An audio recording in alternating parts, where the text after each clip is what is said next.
All right, we're recording. And we minimize that. Yeah. Okay. Good morning, everyone. I'm Patrick Naven, and I will be the faculty that is in Japan with you. So what that basically means is that I'll be your teacher, your mother, your father, your aunt, your uncle, your best friend, your worst friend, your heavenly dreams, your worst nightmare, everything all kind of rolled up into one. Okay? So it's only for 10 weeks. So you can kind of like think of it as a sort of like a prison term, and you'll go. It's a great. I think you know from the Zoom that we had the other night, there's some amazing things that will happen, and you're going to come away from this experience different than the way you are sitting in this chair right now. So it's going to be an amazing experience for you.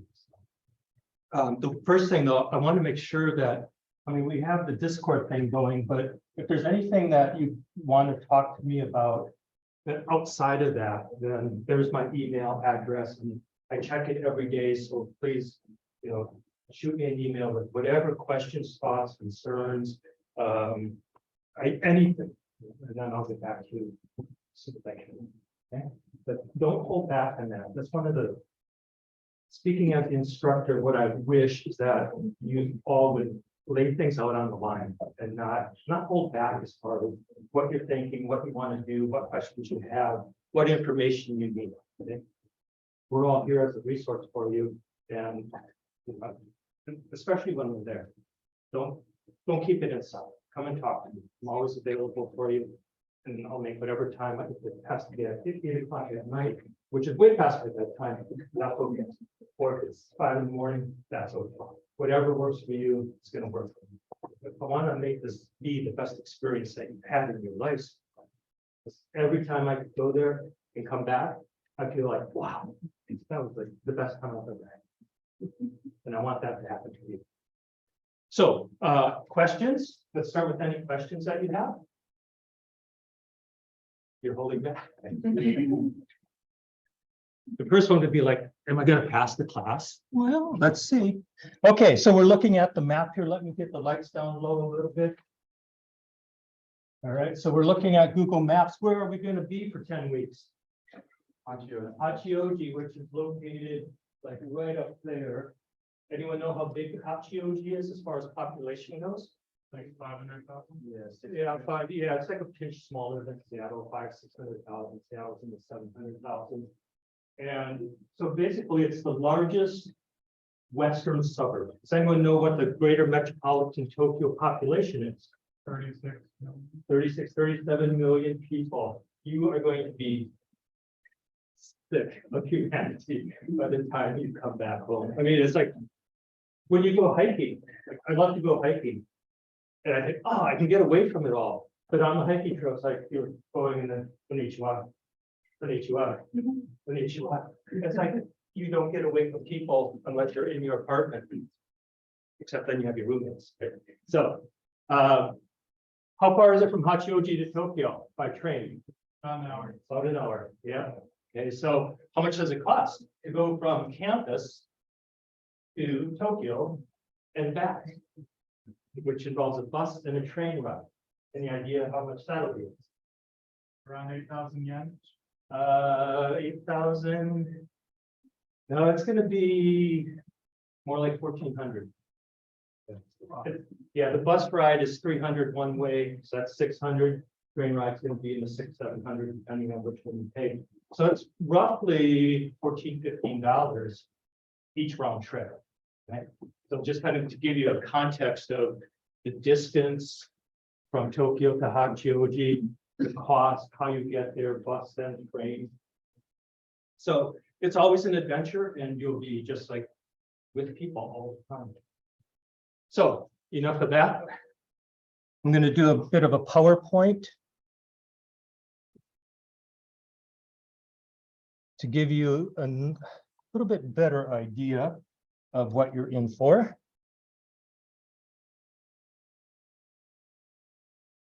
All righty. So you're going to look at photographs from the past year. This will be my 9th year doing this program. So there'll be photographs from all those different years in that. One thing that you want to keep in mind is that you're going to be very, very busy going everywhere. So what do you need on your feet? Good shoes, yeah. Make that an investment for the program because you're going to be walking quite a bit. Just, we don't know where the apartments are quite yet. How far is the bus stop? Getting off the bus, walking to the train station, walking through the trains. Do you know how many people go through Shinjuku Station every day? Every day. How many? Too many. Over 1 million people. So imagine how big that place is, right? So if we get off here and we have to catch the train over there, it's going to be a jaunt. Okay? So good, sturdy, comfortable walking shoes is a nice idea. Okay, here we go. See, that's the way you're going to look after you get over jet lag. This will be one of the field work places we go to. Does anyone know where that is? It's the giant Buddha. You want to hear that? Okay, Kamakura is the name of it. So we'll go to the shrines and temples in that particular area. And the first one is the group shop, because guess what we do every Wednesday when we go on our field work and we go from place to place to place? What are we going to do? Group photos, yeah. So make sure your hair is nice and clean and beautiful like mine. And that way it'll be a good look for you. Okay. Anyone know where this might be? It might be, if you look carefully, I don't know if you can read it. Oh, it's kind of blown out by the vector in the sky. Harajuku. How many of you want to go there? You know, one year, in fact, I think it's someone from that group. I looked after the photo, I looked and she was off by the side and she was crying. So I thought she was sick or something. She was so happy. It was like a lifelong dream. Walk down that street and see everything that it had to offer. Tears of joy. Okay, this one. Shibuya, yeah. Now, this is a timed one, meaning that we have X amount before the pedestrian cross light turns red and the cars zip through. And so you got to really, have good energy, eat a good breakfast that day because you're going to be running back and forth. All right, so toward the end, early November, our field work is going to be going up a mountain. Well, let's wait here. Guess what's up. And the reason we go at that time, look in the background. On this mountain, Mount Takao, there are a number of shrines, and they have a month-long autumn leaves. And it's because of the beauty of all those maple trees, the different colors that they have. And the hike, when I say the hike up the mountain, don't be afraid of that, because if you look on this little map here, and we'll go over this in class, but there are a number of different hiking trails, but there's also a chairlift that'll take you up, and there's also like a tramway. Okay, so you don't really have to hike. Yeah, it's a nice, easy thing. This is where we're going to go for our first field work experience, which is going to happen on the Sunday right after you get there.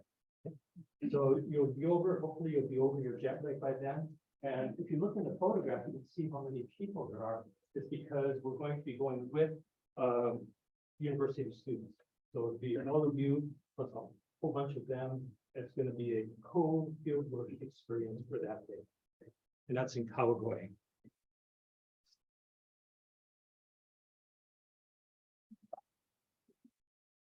Happy students. There is just this like peaceful, happy feeling when you're there. I don't know if it'll make you jump, but one thing, look at that photograph. What do they have?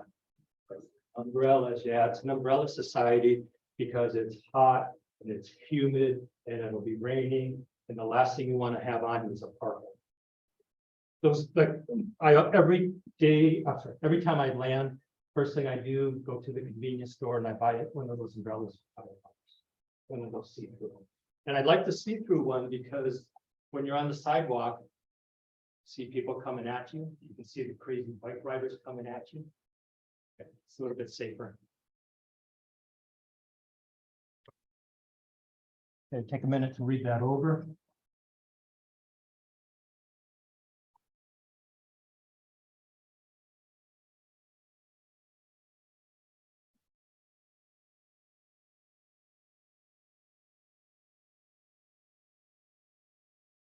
Go like this when you're done, so I know that you're done. Okay. All right. So there's Tokyo. This is from the top of the Tokyo Metropolitan Government Building, which is they have 2 towers and they have observation decks on in each tower. Guess how much it costs to go up there?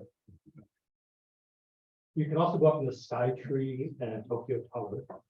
But this is the one to do because it is free, whereas the others are 25, 30, and $40. And it's almost as high. So you get a nice look. What you're looking at is Yoyogi Park, and it's kind of like a central park of the Tokyo area. And so you can see there's a lot of density, But there is a lot of parkland as well. Just another view of it. 37 million people, all stacked on top of one another. There's some of them. What do you notice about this picture? This is the tail end of rush hour 1 more. So it's not that busy. They should be looking down. Yeah, because where are they going? Well, for work, right? And how long will they be at work? Typically, what's a Japanese salary man's working? 16 hours. 18, yeah, 16, 12, 14, 16 hours, right? So it'll be like 10 o'clock before they come out again. The other thing is, how many of them are looking at me? You would think they would though, right? I mean, I'm standing on the corner, look at me, camera, right? But it's not the way it is. They avoid eye contact most of the time. You can be walking through this mass, they just don't look at you, except the curious. And then what they do, they're walking, and they'll be kind of down like that. And then eventually they'll quick little slam to the other. Check it out, and they keep going. You get a good reaction. If you're looking at them when can you catch them doing that? Yeah. Good reaction. Andres, could you see if you can make these lights go down? I think the switch is there. I'm not sure which one it is. Another field working place. This is sort of like the Pike Place Market. You can play with all of them and see. It'll help wake them up. Pike Place Market type area of Tokyo. And a little bit of Cosplay. Quite honestly, over the years, there's less and less of it. I mean, there are kind of some pockets, but when I first started doing this, it's like I turn around and I would see cosplay everywhere, but now it's pretty much just in the areas that are popular with it. One of the things I enjoy about Japan is this mix of traditional and modern. You can kind of see that here, the child with the kimono on and Papa's with his suit. And of course, what is it doing? rain, rain, rain. Yeah, be prepared because when we land in September, it's going to be the end of the rainy season. Okay, so we could have a typhoon roll in. It's happened. We had some typhoons where we had to shelter in place. 2019, we actually, everyone had to evacuate to a shelter. So it's a real possibility. But be prepared for rain. Okay. One of the students on field work working on photo assignment. Quite the contrast, right? Yeah, but that's kind of like the way it is. There's such a contrast between the old and the new and the modern and traditional. And I know from Discord, all of you are waiting to eat and eat and eat and eat and eat and eat and eat, which you'll be able to do. Yeah. Another autumn festival. This one's a little bit out in yeah, I think Chiba. So not too far away, about an hour away. This is the chairlift that takes you up the mountain for hiking. So kind of a fun. Notice there's no safety bar, there are no seat belts. You're at your own risk.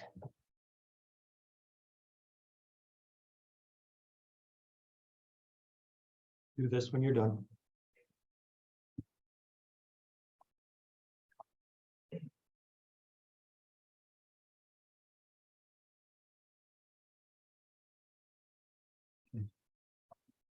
there are still relationships that are going on since the very first trip over there. You know, friendships that you develop are gonna, if you want them to, they'll last for years and years and years.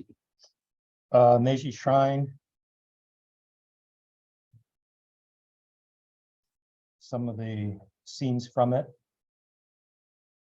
So this will be our first field work. We'll be going here to the shrine and just kind of reinforce things all the time. But you see the railing in back? What do you not do on it? No, do not sit on it. Yeah. And don't sit on the steps. There are benches, just a few of them, but basically you always will be standing. And it's a popular tourist place, so there's a little bit more leeway with dress, but some of the places we go to, you're gonna have to dress in a certain way. And if we're lucky, which happens, I think it's maybe 70–80%, we'll see an official wedding procession go by at this shrine. Okay, to the university. They have two campuses. This is the sign in front of the one in Tokyo, which is for the 3rd and 4th year students. The one in Hachioji, the campus in Hachioji, is for the 1st and 2nd years. So they split them up that way. So this one is just a short walk from Shinjuku Station. And there it is, the old skyscraper. All the classrooms on both campuses are really all pretty much brand new, within the past few years. They've been doing a building boom, so nice modern classrooms. But I do want you to keep in mind that everything is sort of like 3/4 size compared to what we're used to. So like you're sitting in this chair right now, the chair that you're going to be in the classroom, even though it looks big, is going to be smaller. It's going to be a little bit tighter. The desks are going to be lower. So if you're going to have to adapt to that seating arrangement. Everything's going to be tighter, closer together. And you're going to have to adapt to a lot of things, but that's one of them. Just think of everything as 3/4 size, and that'll get you used to it.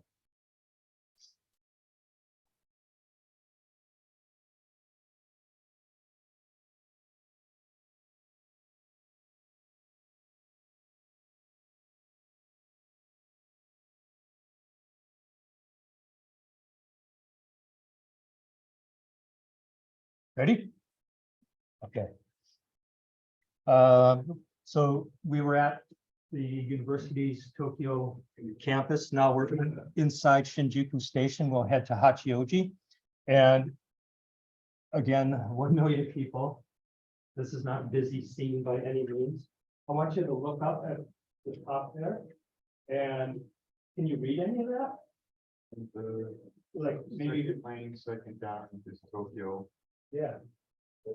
You're going to see in most of the train stations, unless you get way out, you're going to have English along with kanji and katakana if needed, or hiragana. So all you have to do is look up at the signs and you'll be able to look through the train stations.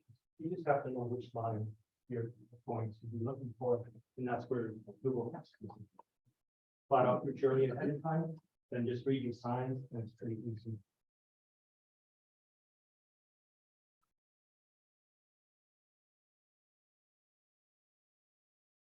Okay, so we'll get on the subway. Go to Hachioji. What's wrong with this picture? No one's standing. Yeah, this is like light. Basically, this train car's empty. Okay?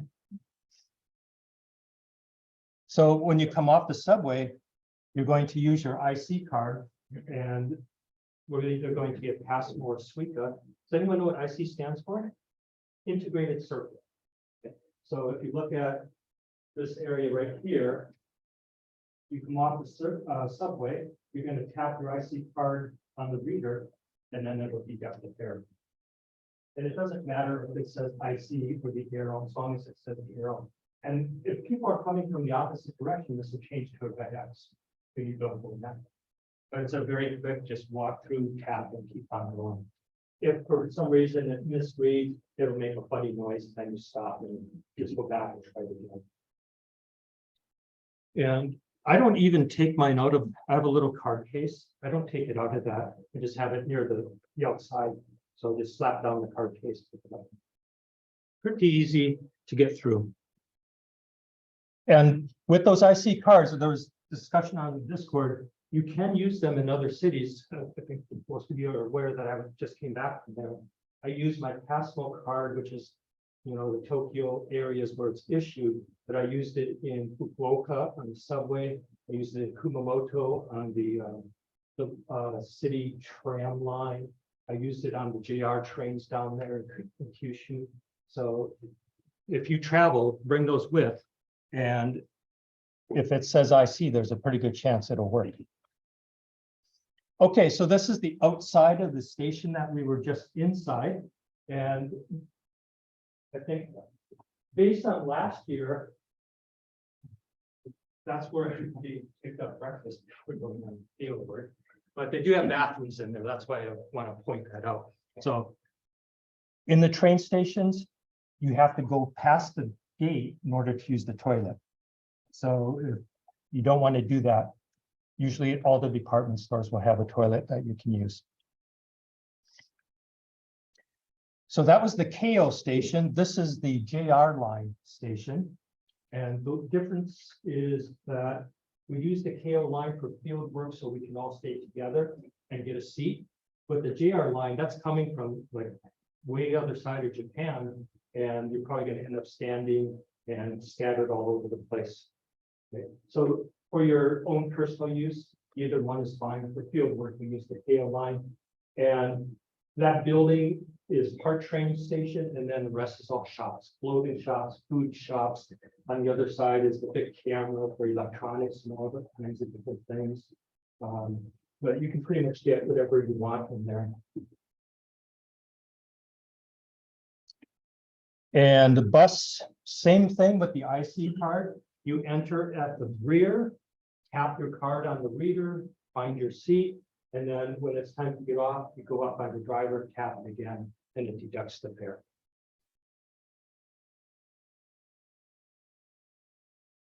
This is the Hachioji campus. This is the cafeteria. On the bottom right, there's the bookstore. And then the second and third levels are cafeteria. And then the fourth one is offices. This is one of the classroom buildings we'll be in. And if you go all the way to the top of the building, you can go outside. And then that'll be your view from the outside deck. So you'll see that the university is kind of like just plopped in the middle of the residential area. So somewhere out there, you'll be living. I wish I could say like choose your place right now, but can't do that. The university provides the apartments, so we're at their mercy with where they are. Okay, but as you can see, the foothills are not that far away. And then the foothills lead to which mountain?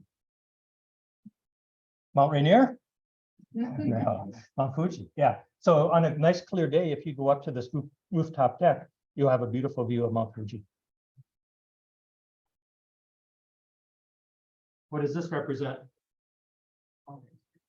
Transportation, yeah. So this is how the students get to school. And yeah, it's packed.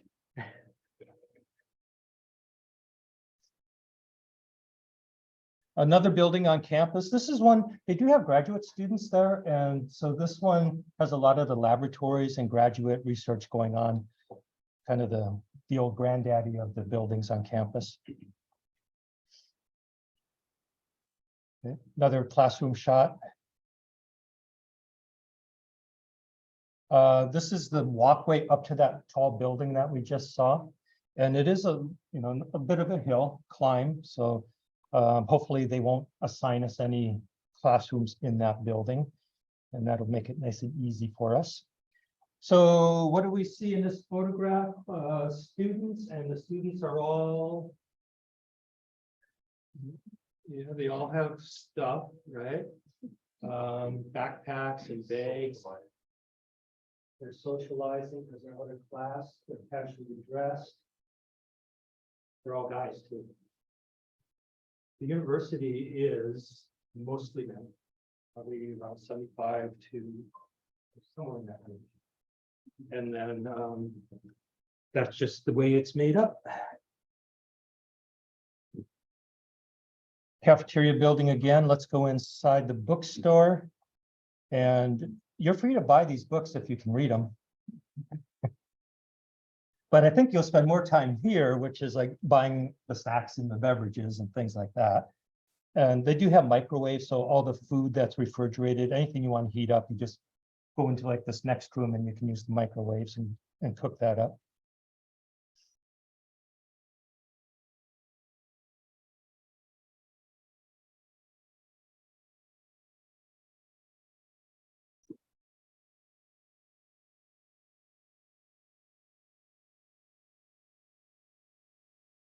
Dunsville.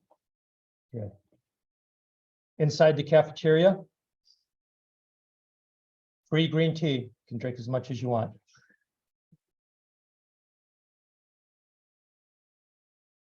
So when you are in the cafeteria, they have a noodle section.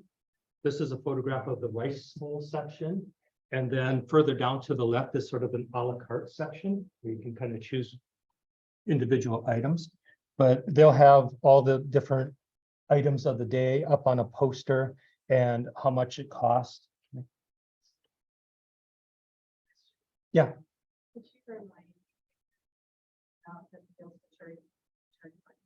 Meals are not included there.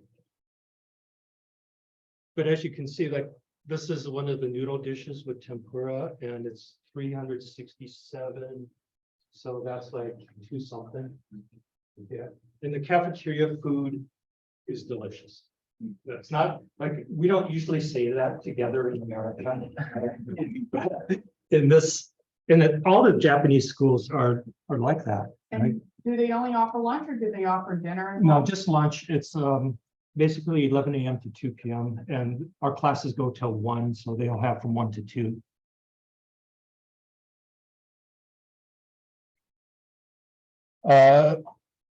If you're looking at a pink scale, that means that the price that's on here, so that's 128, 126.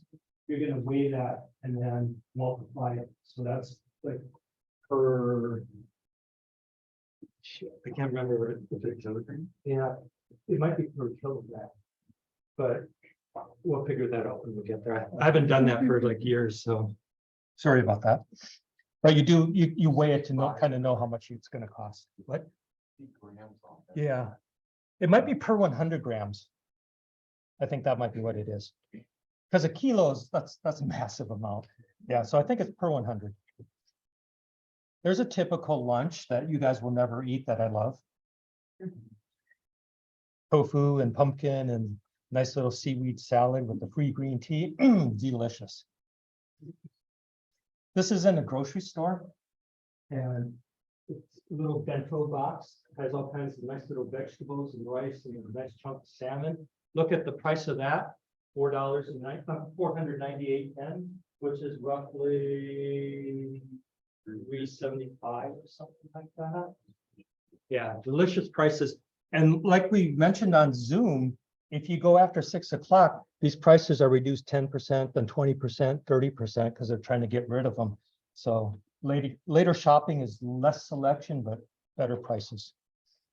There's a grocery store, like you leave campus, cross the street, walk down past this bakery that's not there before last year. Okay, keep going. And then there's a ramen shop. And then the bushes. So it's really close to campus and it has everything that you can want. And this is like a medium-sized one. Some of your apartments might be where there's a larger store of the same company. It's called Alps, ALPS. So they have the fruit, they have all the meat that you could want. They have all the drinks, right? And I'm going to point out too, this one and this one. These two are the ones that are good for dehydration. They have the electrolytes in. So one of them is called Kari Sweat, and the other is Aquarius. So ideally, after you get off the plane, go down one level to the convenience store at the airport and get a bottle of that to get yourself rehydrated fast. Because the planes definitely do dehydrate. Okay, so you can see they have all kinds of teas over here, coffees here, waters here. CC Lemon has a lot of vitamin C in it. More waters, sodas. How many of you like Kelpis? Yeah, me too. I should have this as a test in order, if you say yes, you get it, go to Japan. If you say no, you cannot go. How many of you like natto? 1, 2, hey. It's like it's just the three of us that are going. Does anyone know what it is? Fermented soybeans. Yeah. It's really good. Trust me. Okay, look at all that bakery you can have. How many of you, okay, something better. Melon bread. How many of you want that? I see where your taste buds are. Okay. In the grocery store, you have all of your personal care items, shampoos and cleaning agents.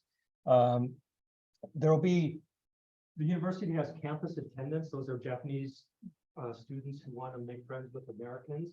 So they are more than happy to go with you to the grocery store and point out this one is shampoo, this one is drain cleaner. Really important to know that, right? Okay. And then look down here, it's a little bit hard to see, but you see the yellow and then there's the blue. Anyone know what those are from our Zoom meeting? The garbage bin. The blue one is for the burnable and the yellow is for the so they'll have other ones there as well. But all the convenience stores, all the grocery stores will have those bags. So that's where you get them. Apartments. Yes, everything that you bring will be displayed for the public to see because you do not have drivers. Okay? You have a washing machine in your apartment, or you will.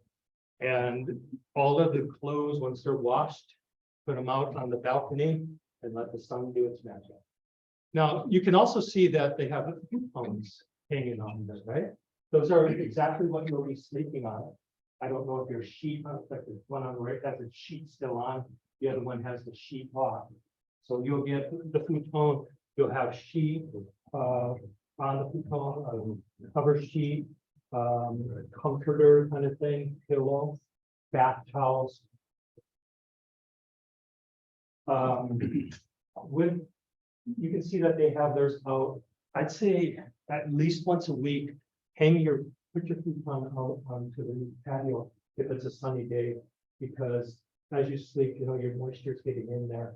And we've had cases, it's so humid there, right? That they start to get mildew. So that's why they're out there, to dry out all that body perspiration, body stuff. Okay? So don't be shy about hanging them out and getting them nice and sun cleaned. So these are kind of typical of how the apartments will look. You know, they're university apartments, university contracted apartments, but you're going to be living with other Japanese families. Okay? So you might be in the one on the far right, but below you is a Japanese family, to the left is a Japanese family. Okay? So you'll just be meshed in with all of them. And of course, when you enter the apartment, first thing you do, take off the shoes, right? It'll be a depressed area, so you leave your shoes there. The white object here is a shoe cabinet, so you can put them in if they're not wet. These next photos are from one of my apartments early on, and so it was just for me, so it's smaller. Yours will be bigger than this, but just to kind of point out a few things, you will have a cooktop. You will not have an oven, but you will have this cook stove kind of thing, and it'll be usually 2, 3, or 4 burners, depending on the size of the apartment. You'll have a spatula, ladle, plate, cups, knives, forks. They'll give you dishwashing stuff to start you off with, scrubbing pads, kettle, frying pan, bowl, you know, basically all the necessities to, so you can cook. Are there dishwashers there or not? Dishwashers? Yeah. Yeah, there are 4 to an apartment. You and your 3 roommates.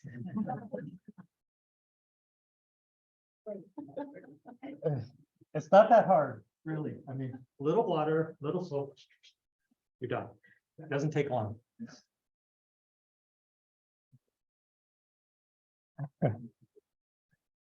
You'll have a refrigerator, you'll have a microwave, a sink.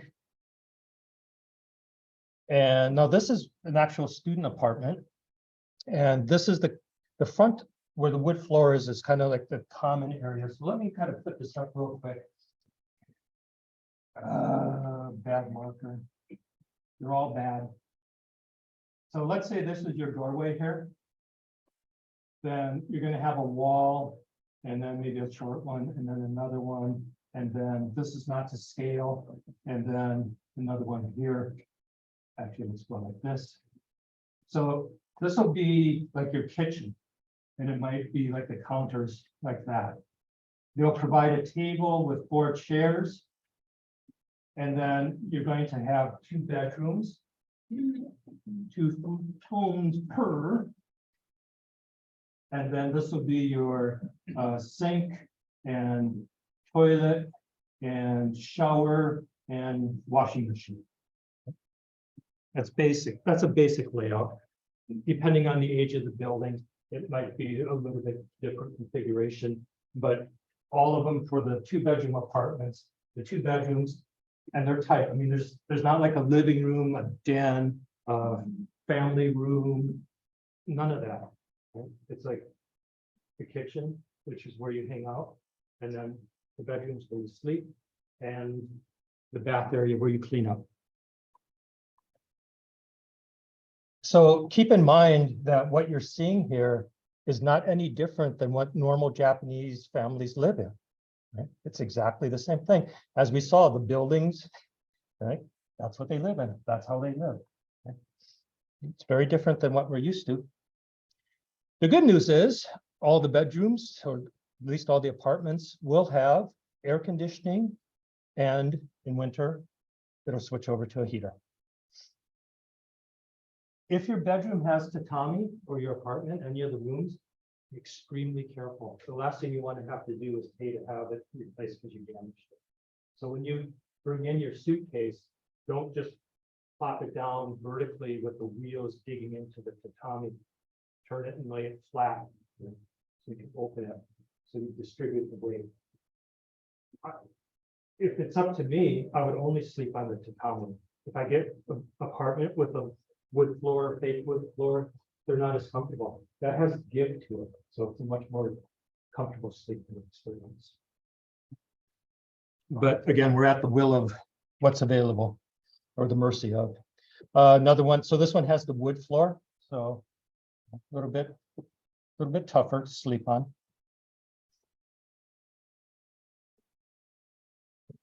I love Japanese bathrooms. The reason is you close the door, okay, and then you see the hose for the water. You can go like, and not worry about it because it's all watertight. Silver thing is the drain, so all the water just rushes down. So you can just spray anyway. No, nothing to worry about it going outside the tub or outside the shower curtain, nothing like that. What kind of bathroom you have, again, it's going to be based on the apartment building, but so you might have your shower and tub together, they might be separate. You might have your toilet in with your tub and shower. This is more common in like single units like I get, rather than the 2-bedroom places. Okay, moving along. We have English, creative writing, Japan 142, which is an introductory class to Japanese life and culture, and then Photo 111, which is digital photography. Marcy Sims will be teaching the English class online, and I will be taking care of the other 2. For the creative writing, 4 components. You'll be writing some fiction pieces, some poetry, You'll be keeping a writer's journal, and then you'll have a final portfolio of your written work. Yes, During creative writing, are we gonna be forced to be in a room while the online class is being taught, or is it No. gonna be like you're gonna hop on your laptop wherever you are? and you're- Exactly. Yeah, it's completely online, so you do it as long as you meet your deadlines, you're fine, wherever, whenever. which is not the case for the other two classes. Okay. So here are some examples, just like 3 or 4 or 5 pictures of writers' journals. Okay, so the writer's journal is basically where you're collecting all your thoughts and ideas. And whether or not you choose to do it in a notebook or on your computer, that's entirely up to you. But it's sometimes people start out with a computer and keeping it, and it just doesn't feel right. Then they switch over to the notebook, and then all of a sudden they're printing photos at 7-Eleven, getting some origami going and writing down all these memories of where they've been, what they're doing, who they're doing it with. And then that is funneled into the poetry, it's funneled into the fiction pieces and so on and so forth. So the option is, it's up to you, but this is a way cooler thing to bring back home and show everybody than, here, look at my computer screen. These were my thoughts and ideas when I was in Japan. Okay, that's pretty nice, isn't it? I mean, that's a keepsake. Show the grandkids, the great grandkids, the great great grandkids. Okay. Places they've been, ideas. And of course, the Kundini is always a part of somebody's writing.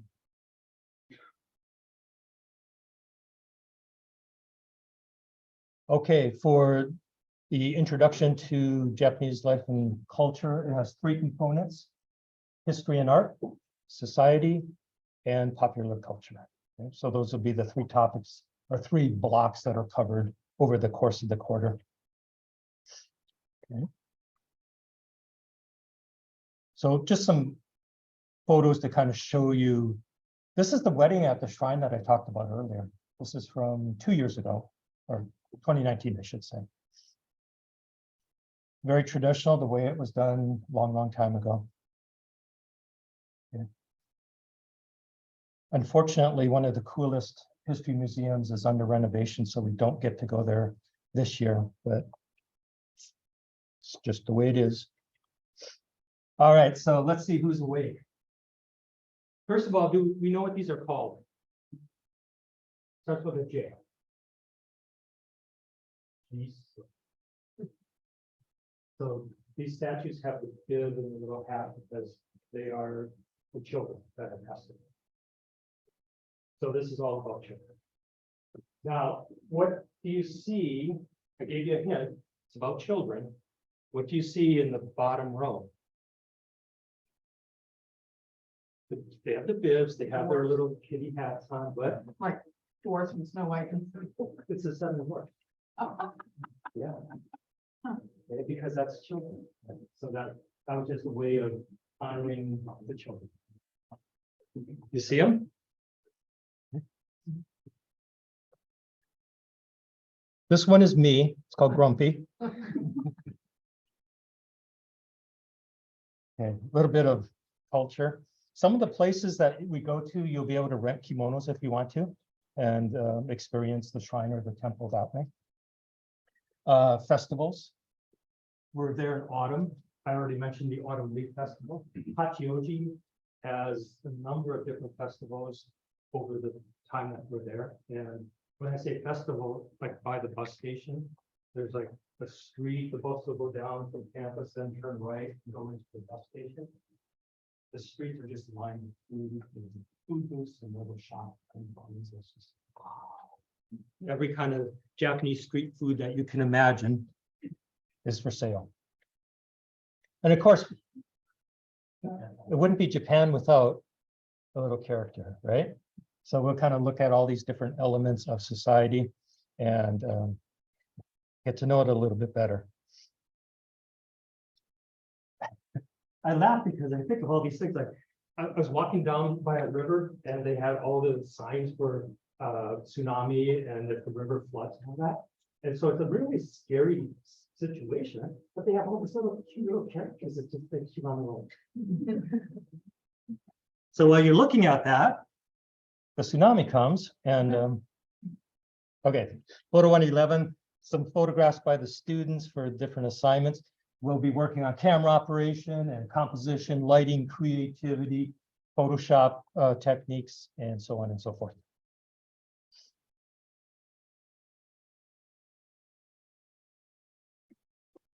Who can name the city? Or the area? Okay, that was an easy one. Okay, name the train line.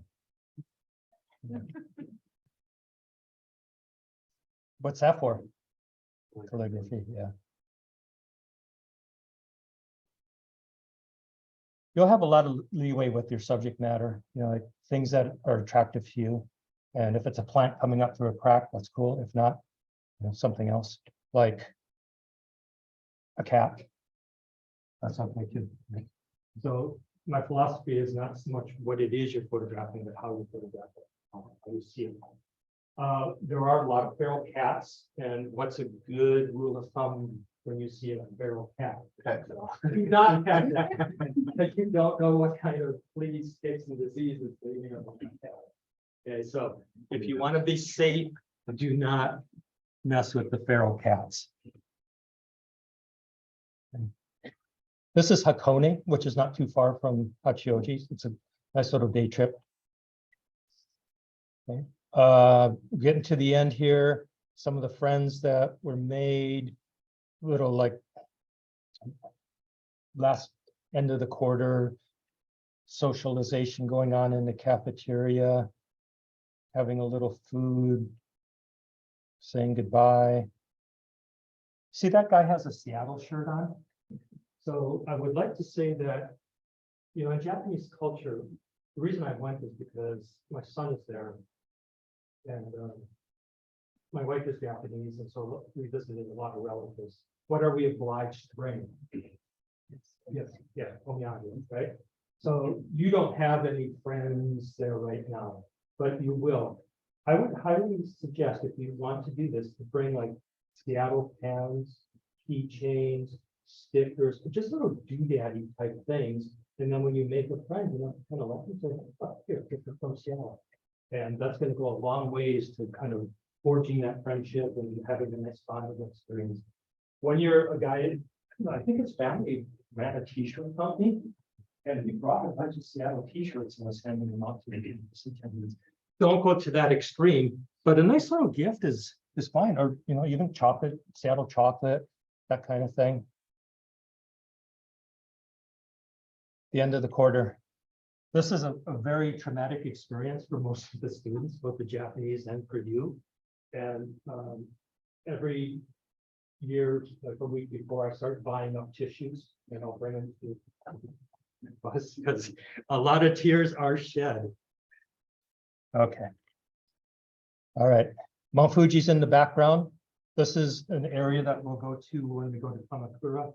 And it's called Emotion Island. And so you'll be able to see if it's a clear day like it was last year.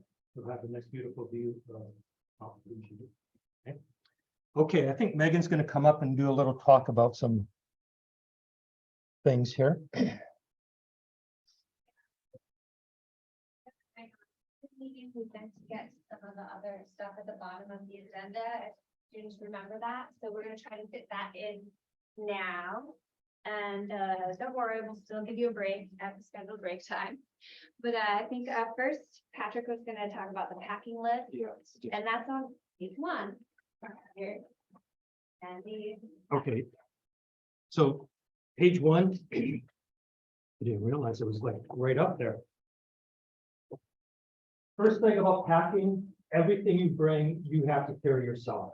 There are no porters, there are no animals that will check it from here to there. So everything is on you as far as getting it like through customs, over to the bus, onto the bus, off the bus, into the hotel for the first night, back onto the bus. So keep that in mind when you pack. Less is more. Everything that, I mean, just bring your favorite things kind of thing. One, back in Montana, when your garage is big snowbirds. And they sat in the apartment, gathered mildew the whole thing. So you have to really think about, do a little research, what's the climate? Could be 85-ish when you arrive, high humidity. And then by November, it'll start to be less humidity, it'll be maybe down to the upper 70s. At the end of the program, might have snow, that's happened twice. So it's kind of similar, although maybe think about this area and how it progresses through the fall, but it'll be maybe like 10 degrees warmer there, but it still steps down in that. Okay, so looking at this, I would highly recommend just one suitcase, the 50-pound limit, and then a backpack to bring onto the plane and a personal item. You can do fine with that. So looking at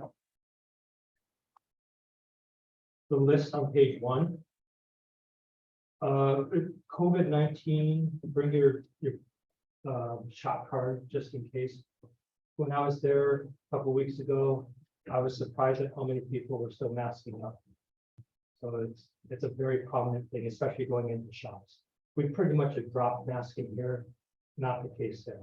So I'm going to bring like 10. I have a mask that I really like that fits. So I'm bringing 10 of these just in case. Cases are ticking up, so you never know when they're going to say nobody comes to campus. It's all going to go online. So you have to be prepared for that. So bring your vaccination card and bring some masks. I'll have a thermometer. I don't know if we need one in each apartment. They might provide one, they did last year. So we'll work on that, but I'm happy to come over and bring the temperature and see. If you do come down with the flu, bad cold, or the COVID, you're banned from campus until you recover. They will absolutely not let you out. And how does that work for like tests and whatnot? You retake them, you take them at home, how does that work? Well, last year we all brought tests, and so we had one person get COVID, and she had to quarantine in her apartment, and then when she had a couple of negative tests, she was able to come back to campus. So at this point, you don't need to bring a test.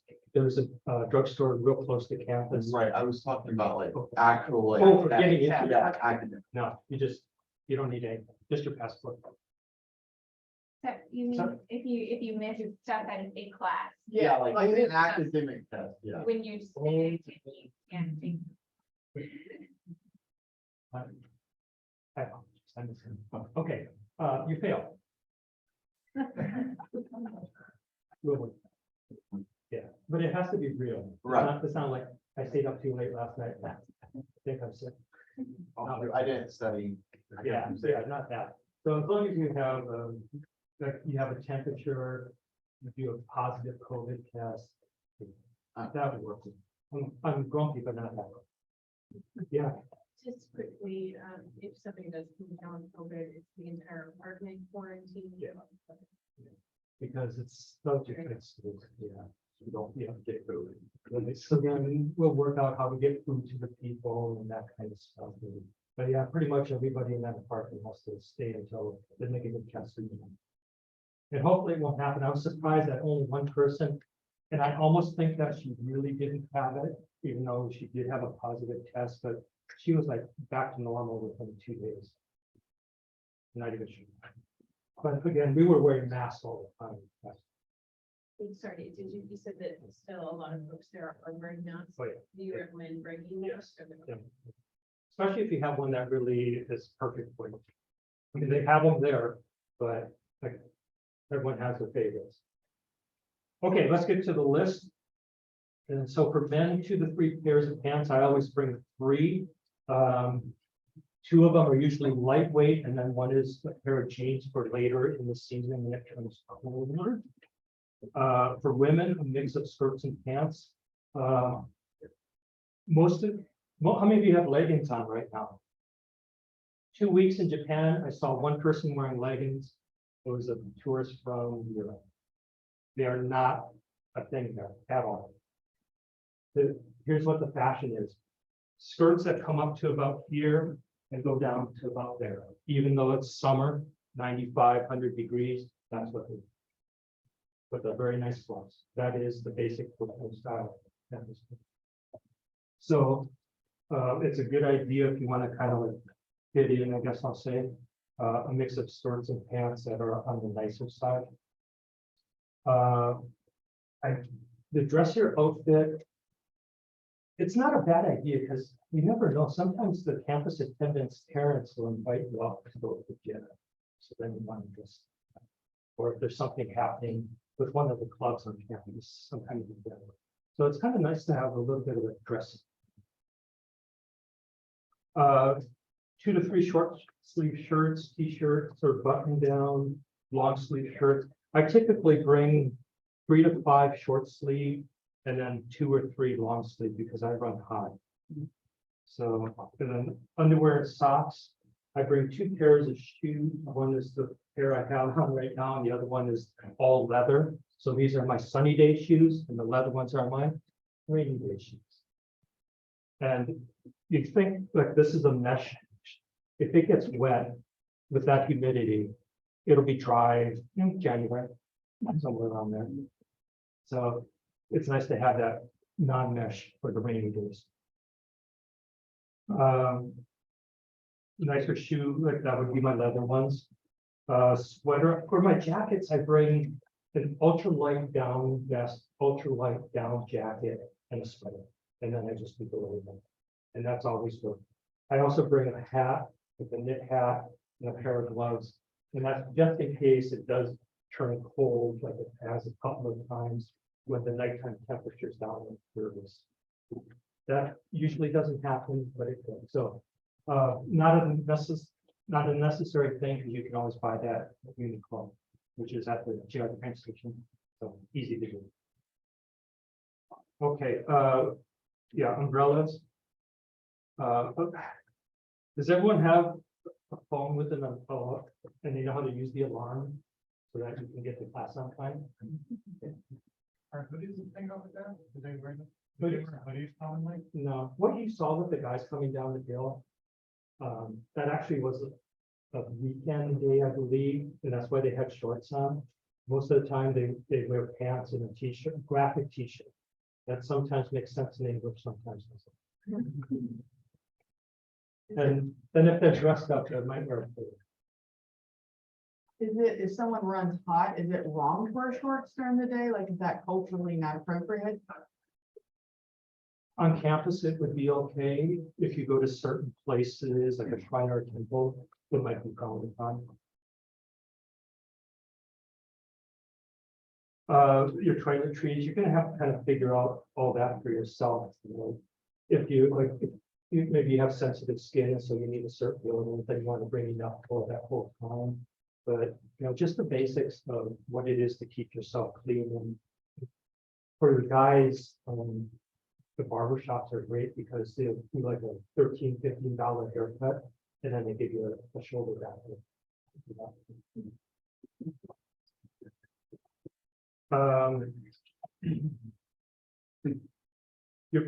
How many of you have been working, don't answer this to me, but just in your mind, you know, working on if you need to get the certificate for your medications, don't let that, I'm sure you get that done.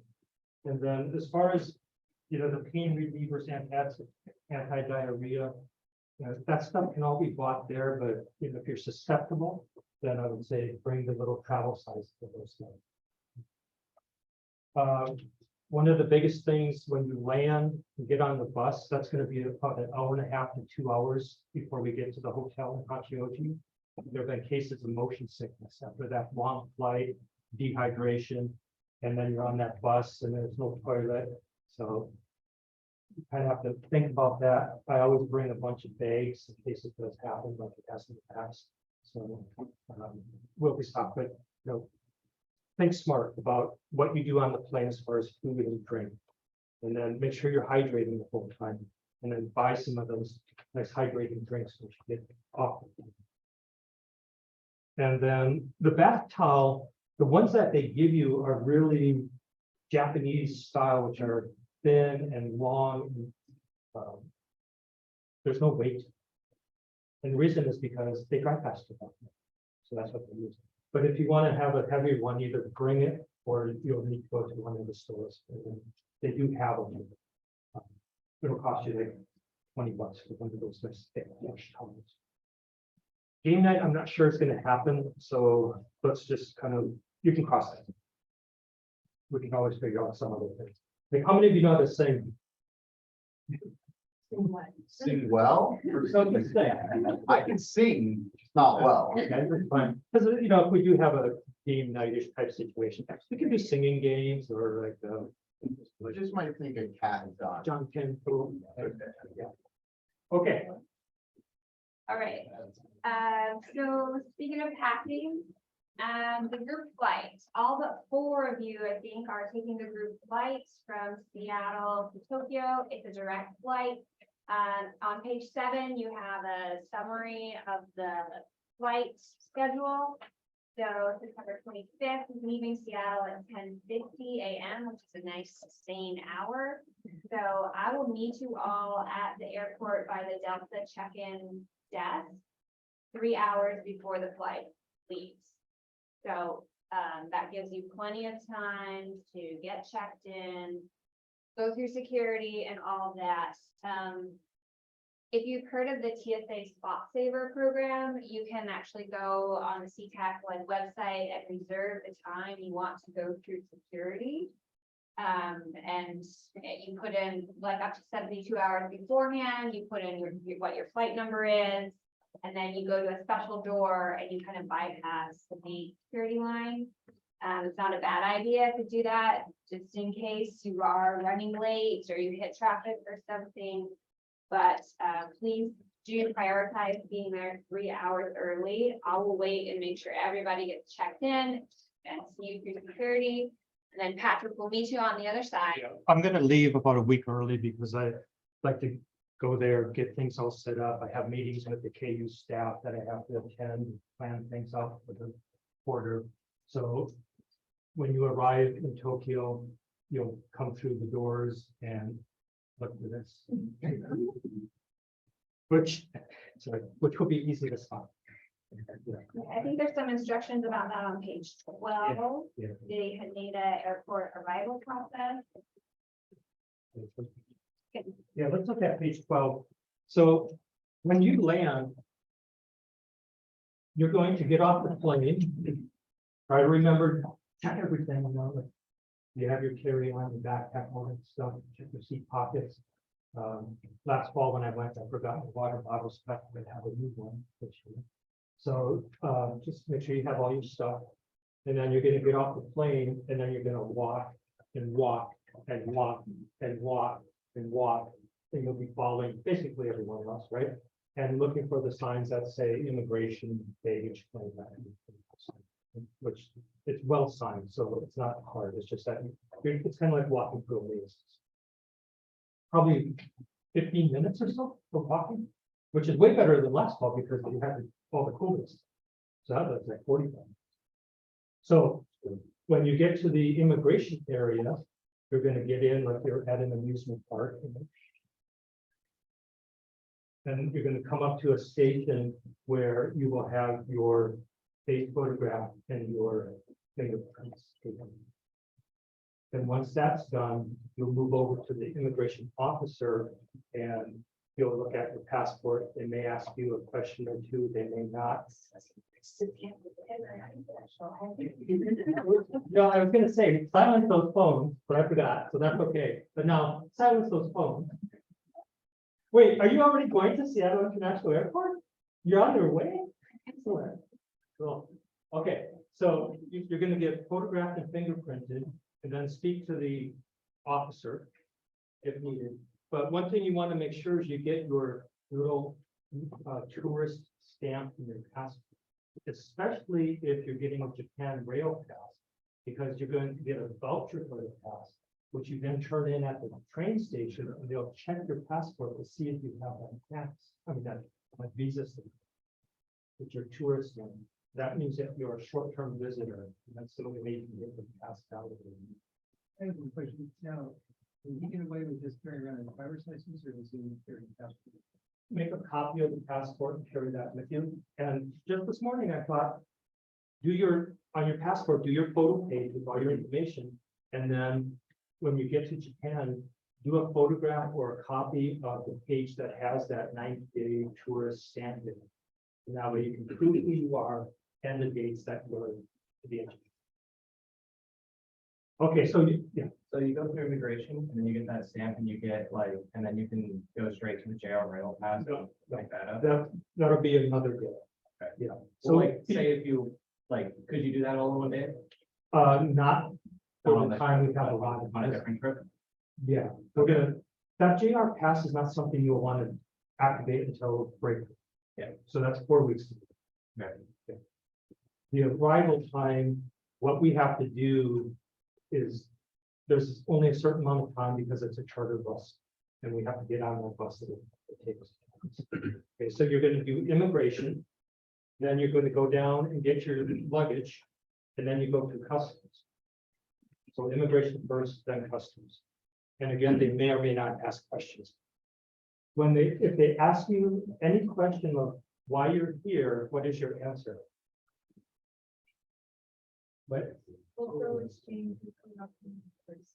Okay, that's perfect. Or you can simplify that and say tourist. You're gonna go visit sites, see some people, that kind of thing, which is not a lot. You will be doing that. But yeah, there's the cultural exchange with the university is fine. Do not say that you are an international student, because that is a whole different visa process. And that's gonna get you pulled aside. So you're a tourist, or you're doing the cultural exchange with the university. On your immigration form that they hand out in the airplane, they're gonna ask for your accommodation or the customs form, one of those. So that's the address you're gonna put in. So maybe photograph that, so write it down on a piece of paper. But the form that the airplane staff gives you, that's the address you're gonna use. Okay, so then after everybody's gonna come through customs, not at the same time, it'll be one by one kind of a thing. So you look for me, I'll have a spot. I'll put all your luggage into that spot and then I'll guard it. And then your mission is to change dollars into yen, go to the toilet, buy some snacks or drinks for sure, because you want to stay hydrated. But if you're full, you don't need to get the snacks. And then I'm going to send you off to buy the IC card, and that's going to take at least 2,000 yen, maybe 25, depending on which one you end up getting. But that should be on the same level as the arrivals. So it'll be toilet, currency exchange, snacks and drinks, IC card. And then once everybody's done that, then we kind of have to hustle a little bit because they pay, X amount of money for that bus, which is for this block of time. So we don't like dilly dally, get it done. So then we grab our luggage and we walk over to the bus and we load it up onto the bus. And then 2 hours later, we'll be at the hotel. First you and then you. If we're in a Wi-Fi hotspot over there, is it better to send it to our apartment or pick it up at the airport? I think there's no real rush in getting it, so it's perfectly fine either way. But again, you have to be efficient with your time and not like chit chatty all over the place, go get your stuff. And you have to make sure that if you do order it and pick it up at the airport, you know where that pickup location is. There are 3 floors, so you have to study the map. But if you wait till you get your apartment, order it, like I'd say 75% of the students in class, the second day, they ordered their Wi-Fi and had it. So there's no reason to have to deal with it when you're jet lagged. Yes. Is it possible to use US market bonds in the national app? Or do you? Oh wait, yeah, you can, for the most part, but you cannot charge, and that's, you cannot charge with Visa. You have to use a different credit card to put money into that. Oh, onto the app. Yeah, Okay. so you have MasterCard or American Express or something. The phones will. Yeah, be there. as long as you can download the app and charged with a different thing. Yeah.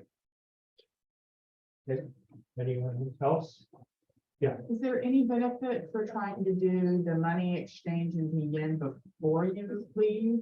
It's, you're gonna pay fees, typically they say it's cheaper to do it at your final destination.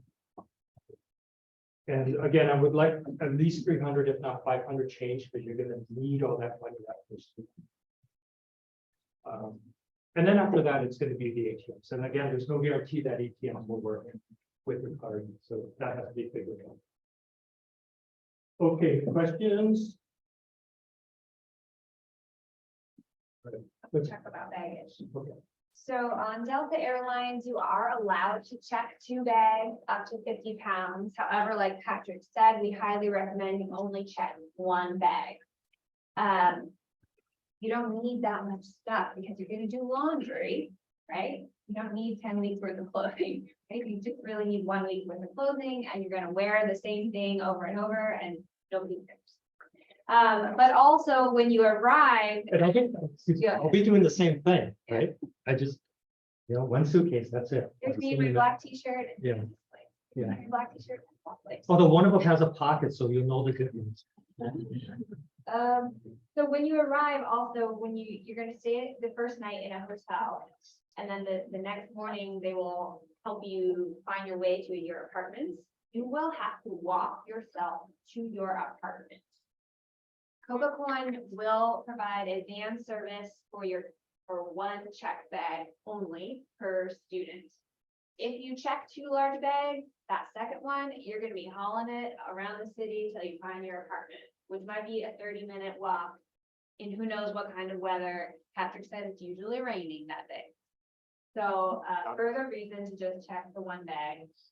So what I would recommend is to check a bag. If you really can't fit, then, a small roller bag and your backpack, because you're gonna have to navigate that. And then same thing coming home at the end of the program. So yes, Delta allows you to check 2 large bags, but we still prefer that you only check 1 bag. Last year, no one brought 2, everyone was fine. They bought stuff and they shipped it back, or they then had 2 going home, which is much easier. They bought a suitcase there, second suitcase, but going there, one is. Or even maybe pack an empty duffel bag Mhm. with you, because you're gonna wanna buy some souvenirs, right? So that'll buy you a little bit of extra space on the going home. On the pages 8 is that baggage allowance info from Delta. I'm not gonna read to you on page 9, all the restricted items, standard fare. No lithium batteries, no vaping, blah, blah, blah. So make sure you read that and know what TSA allows or not. There's a nice big infographic on what things are legal or illegal to take with you into Japan. Do not bring any kind of dairy, fresh food, fresh vegetables, meat product, nothing like that on the airplane and through immigration and customs. That's all gonna be, you come over here and we'll deal with you separately.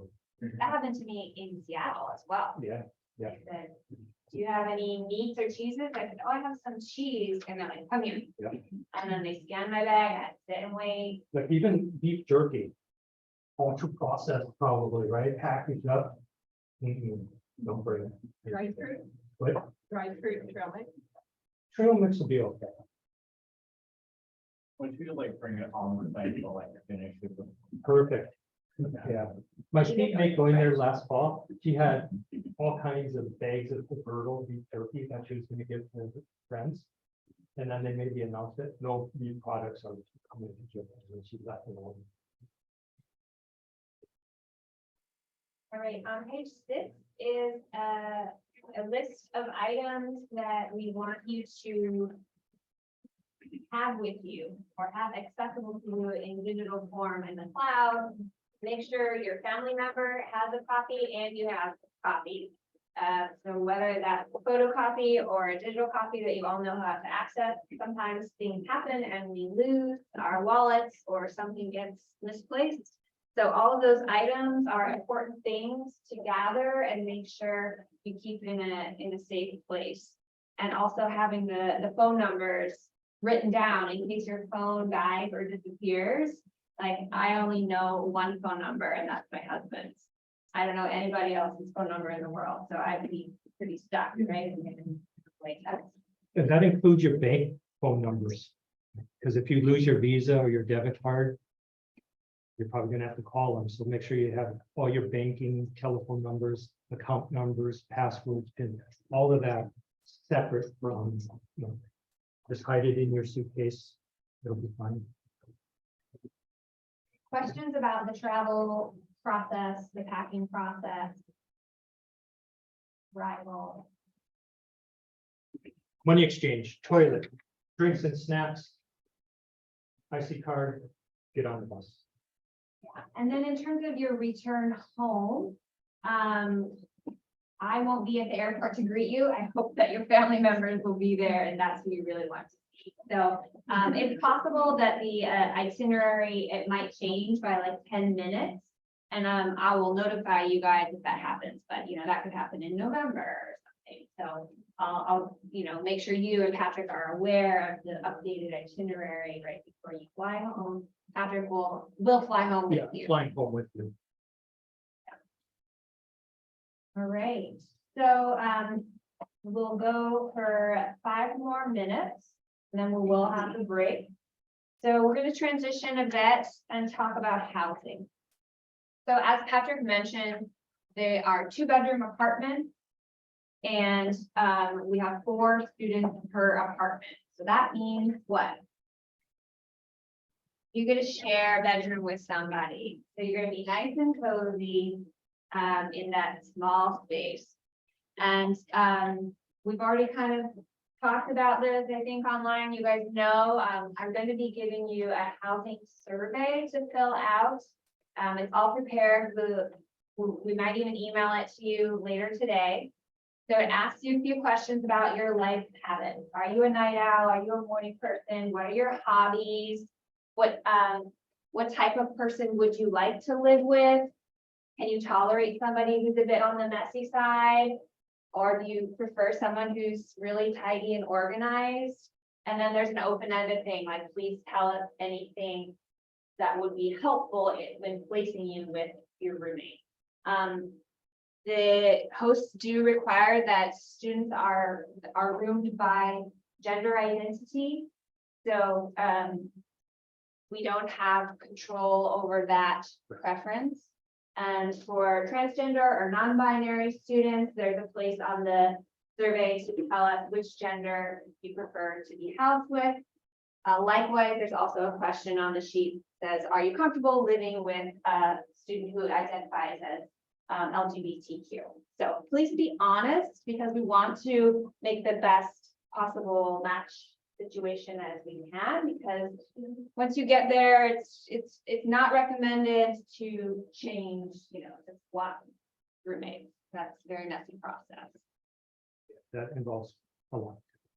Then also, I saw in Discord that you were talking about get-togethers and things like that. It is against program rules for members of the opposite identification of sex to go into the apartments of the other. Okay. So men, only men, women, only women. And there may be a case where you're in the same apartment building, and there could be a guy's apartment and a female apartment, but even then, you're not allowed to step foot into that other apartment. That's Very the way the traditional rules are. society that we are following their rules. So you can hang out outside, outside anywhere you want with whoever you want. And of course, we encourage you to do that. We just want to be respectful of our hosts' rules, because if we break them, they may not invite us back. Or Okay, even worse, they call the police. And remember, 23 days without being charged, and sitting in jail. Do you know that in Japan, they have a 99% prosecution rate? That's how many, that you go into court, you're going to be guilty. And a lot of times it's because the person confesses. Do you know why they confess and why that's such a high rate? Because they out of them. Right? It's a very bad situation if you end up in jail. They will find you guilty. 99%. All right, I do want to.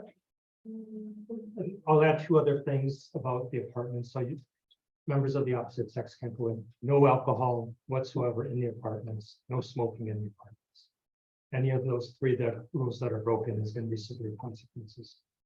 Yeah, so you are allowed to drink in Japan if you are of legal drinking age, but 20. not in your apartments.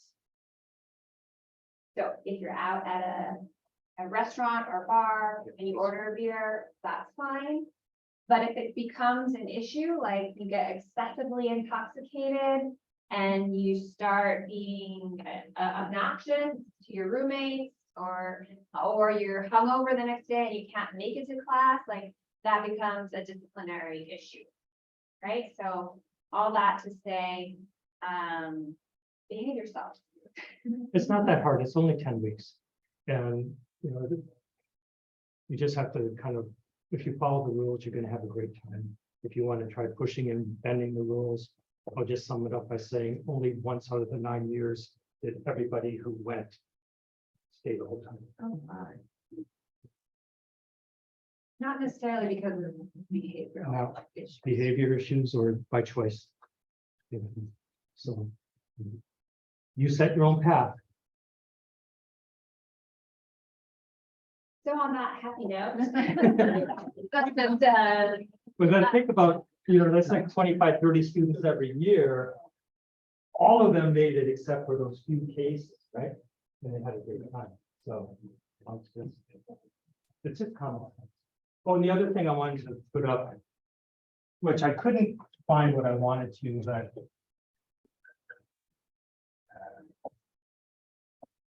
is that a good thing or a bad thing? I know it's hard to read. It's a very bad thing, right? So, you know, those loud Americans are here again. You don't want to be typed that way. So, you know, practice your indoor voice. And again, it's only 10 weeks. You're going to go, like, we'll have a month class break week, and you come back and you're going to go. And you're going to freak out because it's going so fast. 10 weeks. So practice being quiet. So say hi to me. It's so good. Okay, break time. Yeah, they earned a break. Okay, Yeah, 10-minute break. And then we'll come back and we'll have, I think I want to do the parent breakout session during this icebreaker session for students. And that way parents can sit in on. Okay, so come back at 11:35. Please. if you have questions, come on up, or if you want to introduce yourself or like that. When you mentioned being the notions of us, that happened to be one I asked. Give it back to you.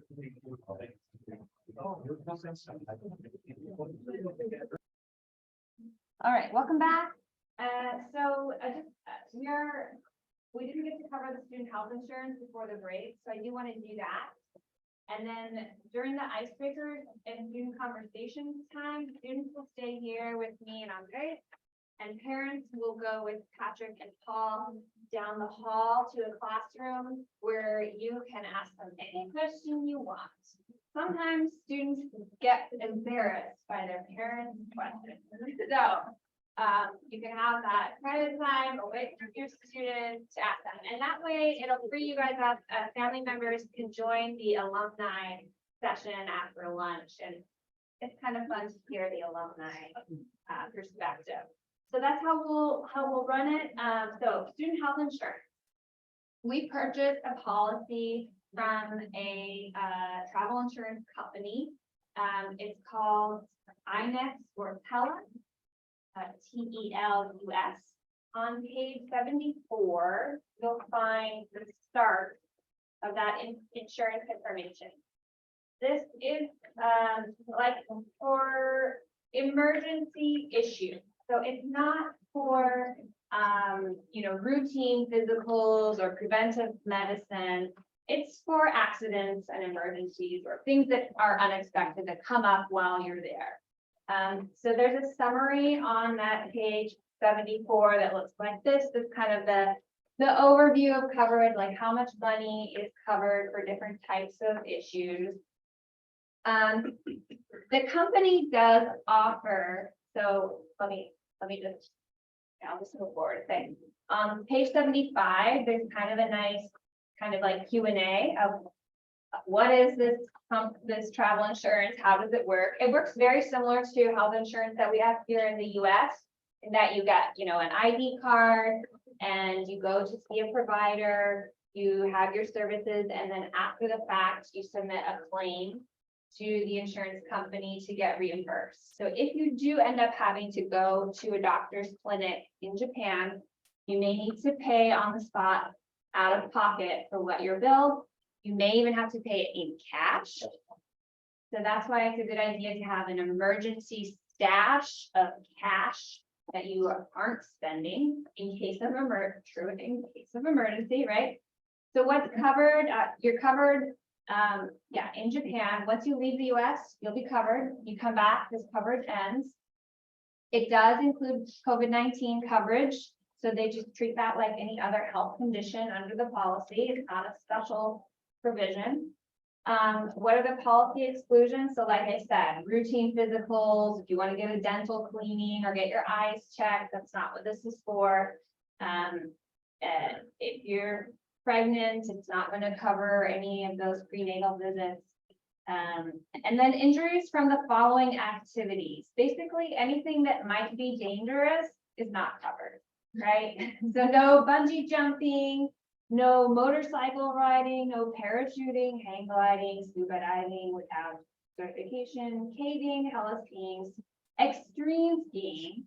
So seems like regular skiing is okay, right? Is pre-approval required? No, but they do strongly encourage you to still contact the company just to let them know, right? So it gives you the instructions.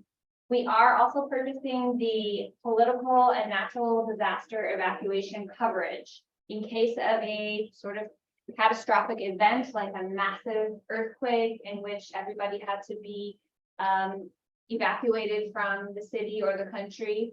This policy will cover that. And of course, we would all work to support you in executing the steps to do that. And then on the back, page 76, so this company, they do offer you the opportunity to upgrade your policy. So we're giving you pretty much the highest level, the best coverage, but they do offer what's called trip cancellation or trip interruption coverage. However, Washington State residents are not legally allowed to purchase trip cancellation insurance. I don't know why, but you can't buy it. So next week, when I enroll you in the program, you'll get an email welcoming you, and they will send you links, you know, to the entire policy if you want to read the specifics about what's covered and what's not. And they will offer you the opportunity to upgrade, or if you want to purchase that trip cancellation, you cannot. Sorry. You call your representative. I really don't know why, but there are certain states, there's like 5 different states in the US that just don't allow us to buy that. And then there's instructions for how to file a claim. So it should be fairly straightforward. There's a lot of resources available to help you. There's also like a 24/7 emergency assistance care package that comes with it. They have an app that you can enroll in and get support, like a crisis hotline if you needed to call for support. And that would include mental health support as well, or if you need a medical referral. So it's a fairly comprehensive system. That's all covered here. And like I said, you'll get emails about it. And then they have what to do. So really how to actually use your policy. Page 81. So in a medical emergency, what you would do, basically, you would, go to the physician, initiate a medical case by contacting them, and it talks through the steps. And same thing, what to do if there's outpatient services. So non-emergency, but care for something like the flu or food poisoning, allergic reaction, COVID symptoms. Those instructions are page 83 to 84. Any questions on this? Would you say it's common that students have medical issues, or how often does it arise? Not last year, but pretty much every year before that, something came up. The worst case was a food poisoning, ambulance, emergency room, weekend in the hospital for about $2,500. And they wanted cash. Obviously, don't have that amount, so they worked out of 2 payments. So that person had to contact the family who wired money to eventually paid it off. But yeah, I mean, there's all kinds of little things that can happen. I lost crown 2 years in a row, so I have a good dentist in case you need one.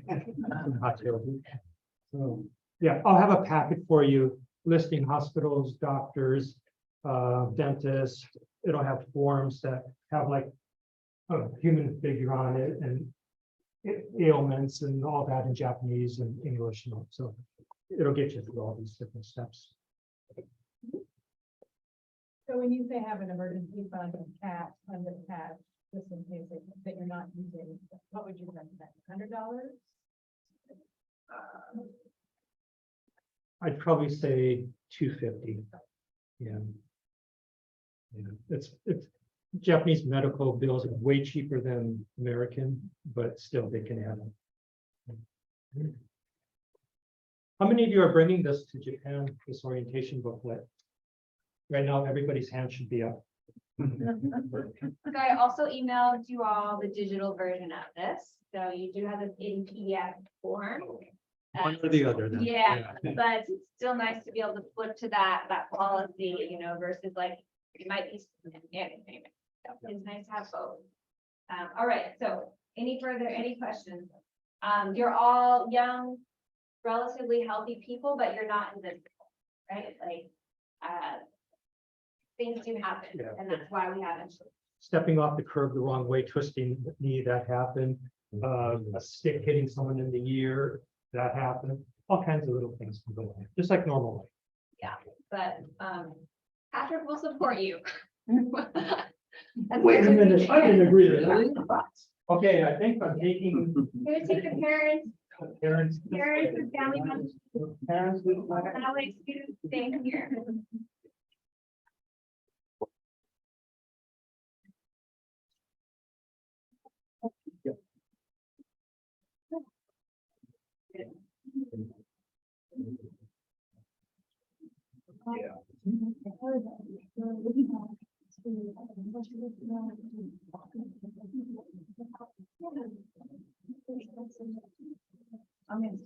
Oh. Oh, okay. Oh, okay. All right, so everybody's left to be a student, right? Okay, cool. All right, so, and we have Macy. Macy is online. I think she's in Hawaii right now, so she couldn't be here in person, but she is part of the group. And then we also have a student who's currently in Indonesia, so he's not here. His name is Marco. You probably saw him a lot on the Discord. So we'll send him this recording. So you don't get to meet them in person today.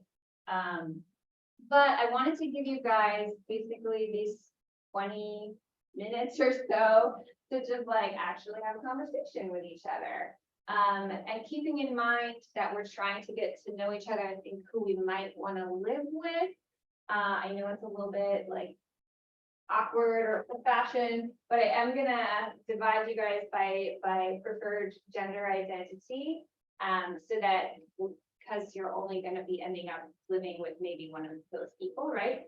So and then I want to be close enough that you can have conversations. So I would invite let's see, have all the email identified up in these 2 front rows. And then I'll ask male identified in the next 2 rows behind. Let's starting point is. Then I've got my.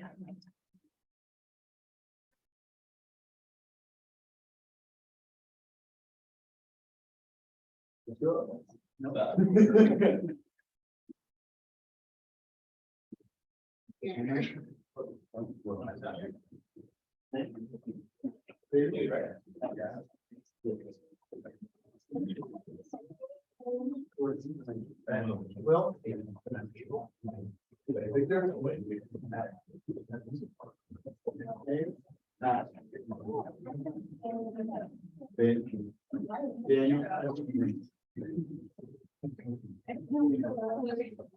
So I think we're still pretty large group, right?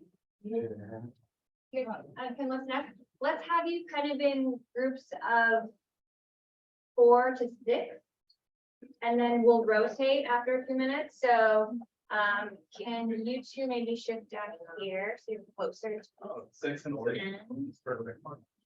And then I have some discussion table topics, kind of get the conversation started.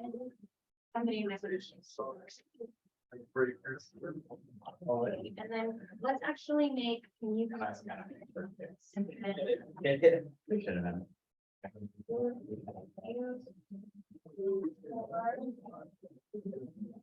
Let's do one more. Sorry. Okay, so you guys will be a team, you'll be a team, and you'll be a team. So start by introducing your name, what you prefer to be called, and your preferred pronouns. And then you can dive into the table topics. You're not restricted, obviously, talk about it if you want. This is to help out the shy folks. My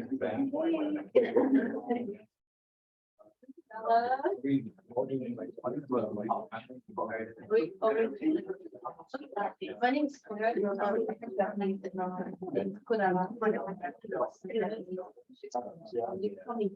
Macy, I'm sorry, it's gonna be hard for you to participate, so I think I'll pause the recording if you want to take a break for about 15 minutes and come back. Hopefully at the same time. Yes, find this daily schedule handout. We're gonna take a look at that.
Okay, here we go. So looking at this schedule, this is provided to us from the university. And it goes over the classrooms and times and all that kind of stuff. So we'll take a look at that. Just so you understand what it is that's happening. So the first day, Tuesday, the 26th, you're going to, the room will be a room in the hotel near Hachioji Station. So after you arrive at the airport, once everything's done, we get on the bus, you'll be dropped off at the airport, which will be probably 3, 5, 7 or 8 at night by the time we get there. And so some of you are going to be like all used up and want to walk around, and others will be like, show me the bed. Their time or our time? Everything from now on will be their time. Yeah. And their time currently is 14 hours and 16 hours ahead of our time. And then when we get off the daylight savings time, it'll be 17 hours. So they're ahead of us. Okay, so let's look at September 27th, Wednesday. So they have our room as 1N 338. The 1N means building number 1, north wing, room 338. That's correct. Yes. So that's once we get to campus. In the morning at 8:30, you're checking out at the hotel. The bus will take you to campus at 9:50, orientation. At 10:50, a campus tour. 11:20 will be lunch. At 1 o'clock, I'll walk you around the neighborhood so you can see where everything's at. Then in the afternoon, you will have your Wi-Fi set up, and then you will walk to your apartments, and your one suitcase will be delivered to that apartment. So that's, it's gonna be a full day. You're gonna feel like zombies because of jet lag, so just kind of make sure you keep pounding the water, stay hydrated. It's probably gonna be hot, humid, it could be raining. Not the most convenient weather-wise. On Thursday, we have class starting at 9:50, and that's going to be the start time every day, except for Wednesdays when we go on our field work excursions. And then those times will be on canvas in the Japan 142 class. It'll tell you when we have to be at the train station. Sometimes it'll be at 9 o'clock, sometimes it'll be 8 o'clock. It all just depends where we're going on that particular field. So the room, who can tell me, September 28th. Give me the room. 02364, what does that mean? Floor 2. Building 2, so the building number is always first. All other buildings have a number. That's how you identify them. So on Wednesday, the 27th, we were in building 1, north wing, because it has 4 wings. On Thursday, the 28th, we have building 2. It doesn't have any wings, it just has floors. And so we're in room 364. In other words, 3rd floor, room 364. So building 2, room 364. Let's go to Friday. 1W111. What does that mean?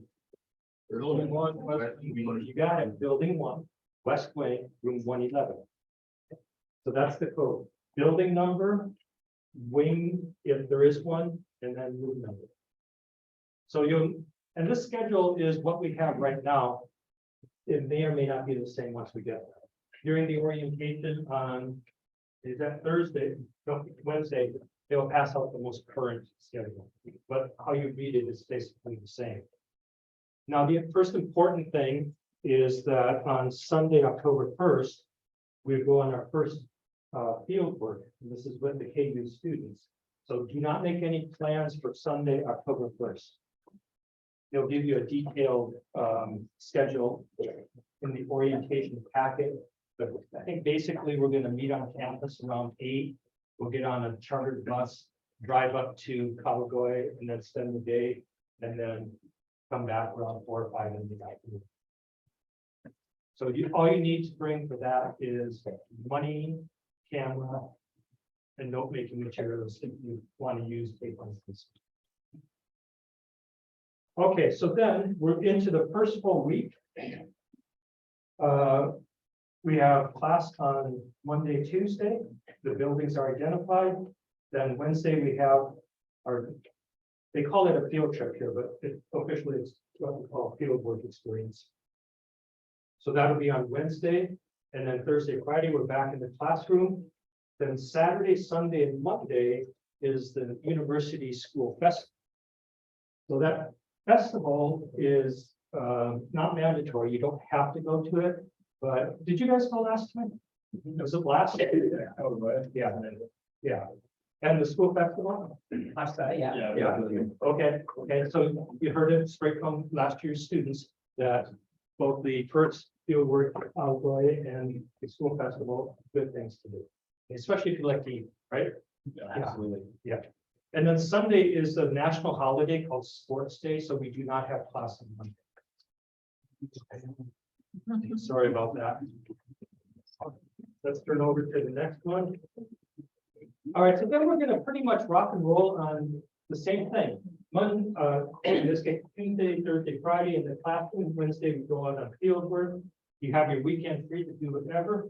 Monday, Tuesday, back in the classroom, Wednesday, again, field work, Thursday, Friday, classroom, weekend free. So that pattern will continue. And looking at page 3 now. Friday, the 27th of October will be our last class before the break. And at that time, I will be collecting from you your break week plans. So just kind of keep in mind that you'll have to identify where you're going, where you're staying, and get that information to me so that in case of an emergency, I have knowledge of where you are. Okay? And you're free to go anywhere in Japan during break week, however, you cannot leave the country. So you have to stay in Japan, but if you want to go all the way up to Hokkaido and all the way down to Okinawa, you can do that. And that's been done. So it's entirely up to you. It's called air. Yeah, it's a lot of traffic. So, but yeah, that is a week. And if you don't want to go anywhere, you don't have. I mean, it's not that you do whatever you want, except leave. And then back to classes on Monday. Weekends are free. Let's look at November 14th. There's going to be a garbage disposal discussion. They're going to tell you what to do to get ready for leaving. And then on the last page, if you look, November 23rd, Thursday, Labor Thanksgiving Day, national holiday. So what you have to kind of keep in mind here is that this is our schedule, and then this is the KU student schedule. They don't always align. They're going to have days off that you don't have days off. We're going to have days off that they don't have. Okay? So keep that in mind that when you see the national holiday, that does not necessarily mean that we have that day off. In fact, if I look at that, we do not have it off. We are in the classroom on Labor Thanksgiving Day, which is a combination of Labor Day and Thanksgiving. Okay, so you have a basic idea how it's going? Yes. So when they're both sort of our schedule and the KU student schedule, if they're both off, we have to follow grade running. Yeah, so like if it's grade, like for the school festival and then that Monday sports thing, you have it off, they have it off. Yeah, so then you can either like go to the sports festival or go do things with them. And then also, if you look at the KU class hours, they're different than ours. Okay, so they run on a different schedule, different days. So we'll just kind of keep that in mind. And anytime it says that they do not have class, guess what's going to be closed? Campus will be open if we have class that day. Cafeteria will be closed. So you'll need to. You haven't even tasted it yet. You're missing it. So you'll need to bring food on those days. And so when we get the updated schedule, we'll know exactly when those days are. But cafeteria will be closed when they don't have to. Yeah. Are we free to leave the campus during lunch? Yeah, as long as you're, well, our class goes until 1 and then lunch is 1 until 2. So you can eat at the cafeteria, you can go downtown and eat. It's entirely up to you. If you have Japanese class, that probably starts at 2, so you'd want to stay on things. But otherwise, yeah, for free. So whenever, now think of it this way. You're at Green River College right now, kind of in a situation, right? All we're doing is just like picking this up and putting it into a Japanese classroom. Otherwise it's exactly the same. When we're not in class, you're free. When it's a weekend and we don't have a field work thing scheduled, you're free, right? It's just like you live your life the way you would here, except you're there. You come to school when you have to come to school. Have fun when you are free. Pretty easy. Further questions? Just don't have too much. Okay, Megan. So we have 4 alumni. You two guys want to come up front? And then we have 2 who are zooming in from last year's program that we've invited to come share some of their experience, some of their advice with you. You swear to tell the truth, the whole truth, and nothing but the truth. I swear. All right. Put you in the hot seats there. Back there, and I'll Put the others up on the screen.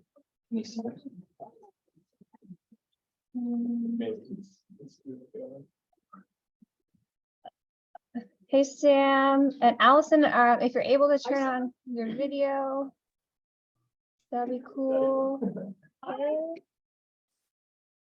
Yeah. Okay, so, I have a list of questions to kind of get things going, but then of course we'll open it up to you guys for your questions. But we'll just go, we'll take turns in a row. Just first introduce, like, what's your name? What are you or were you studying? And what was your home college? Okay, so maybe you want to start? Sure. Hi, I'm Logan. I was last year, I think we were all last year. I'm from Cascadia, and my major is actually Japanese. I want to double major in Japanese and business. So I did this trip so that I could work on Japanese. Hi, my name is Calvin. I'm studying at Green River College. I study computer engineering. I did this trip, I think, just to kind of get out there and see somewhere else than America, and really glad I did. Sam? Hey, just test. Can you guys hear me? Yeah. All right, sweet. What's up? I'm Sam. I was on last year's trip. It was absolutely amazing. My degree is hospitality and tourism. Megan, am I missing something? Sorry. What college are you from? Oh, Edmonds College. Okay, thank you, Allison. Hi, my name is Allison. I was also one of last year's alumni. My home college is Edmonds College, but nowadays I'm an incoming student at UW Bothell for business administration. So it's really nice to see all of you guys. Yeah, same. Great. So my next question is, what was surprising to you about your experience? What surprised you the most? Was it the people, the food, the weather, the environment, what surprised you? Should I go first? Yeah. For me, I would have to say probably the people, because like I had always heard that there was like a reputation of kind of like that, I don't know, that people would kind of be kind of like standoffish, like, because if you're a foreigner and they're Japanese, they don't know a lot of English, so it's hard for them to get to know you, to relate to you. I just heard stuff like that, but I actually felt very connected to the Japanese students, the people I just met and talked with. People were very open and loved talking to you if you were willing to like make the first step and really like engage with people. You could really like learn a lot about people and get really close to them. So that was really cool. Yeah, they were so kind. I felt like in a very short amount of time I made such like long time friendships. But also something that surprised me, and I highly recommend you guys do it, is study how to separate the trash. Because it took us like probably a month to get our trash situated.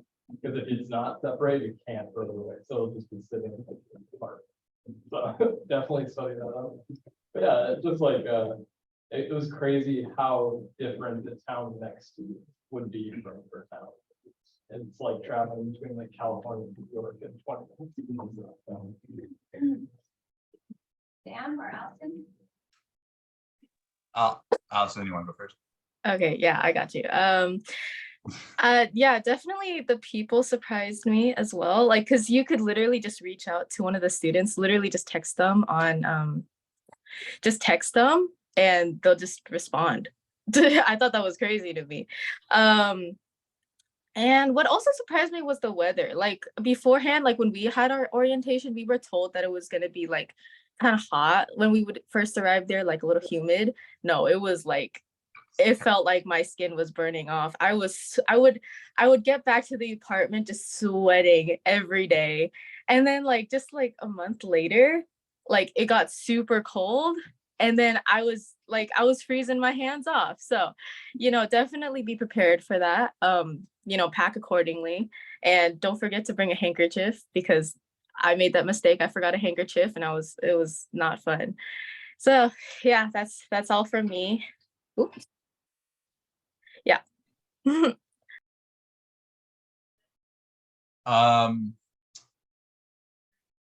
So one thing about, oh wait. I wanna. Oh, can you guys hear me again? Sorry. Yeah, yeah. Okay, kind of going off of what Allison said. Yes, the air conditioner is your friend there. It is very, very hot. I don't want to say like nothing really surprised me because actually going back last year, that was my third time going. And so I wasn't really like surprised. I kind of knew what I was expecting. I guess one thing, if I'm new, going for the first time, the culture, definitely the culture shock. It's real. The way they do things over there, it's very different from the way it's done over here. There's a process of how it's done. It's like a well-oiled machine that is over there. So it's really cool, and I'm pretty sure the other guys can attest to the culture over there. It's so different from here, but it's also really cool to learn and understand it. So.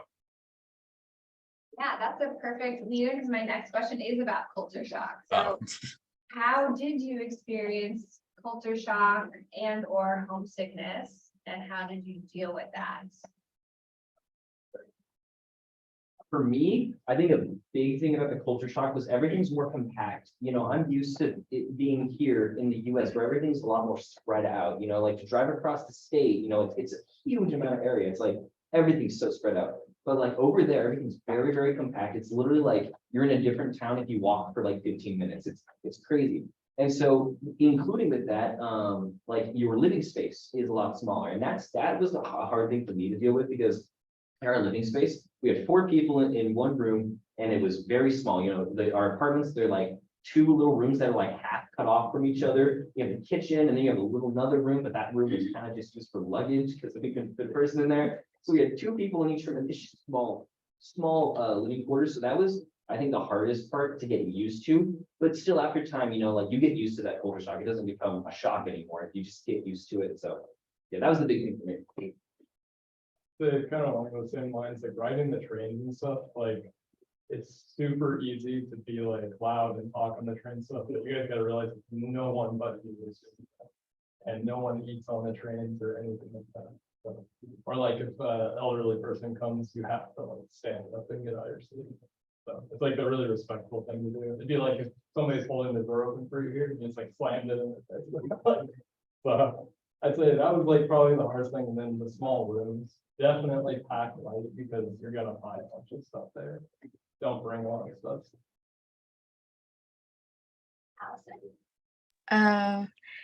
Okay, let's see. For culture shocks, I feel like I didn't experience a lot of culture shock necessarily. I think I was so in awe with everything that I kind of forgot to, feel homesickness and all that. But I'd say it is interesting to kind of feel so much freedom. Like I feel in Japan, I had a lot more freedom than I do here. Because here, like, for example, if you want to go somewhere far, you're restricted to a car or like paying a lot of money for like a train ticket, right? But over there, you just hop on the subway and just go, right? And so I think that was a really big change for me because I was used to just like holding myself in my room all day to like all of a sudden just being able to just go outside and just randomly head into the city. Yeah, and also like Logan said, everything is so organized, right? So you like here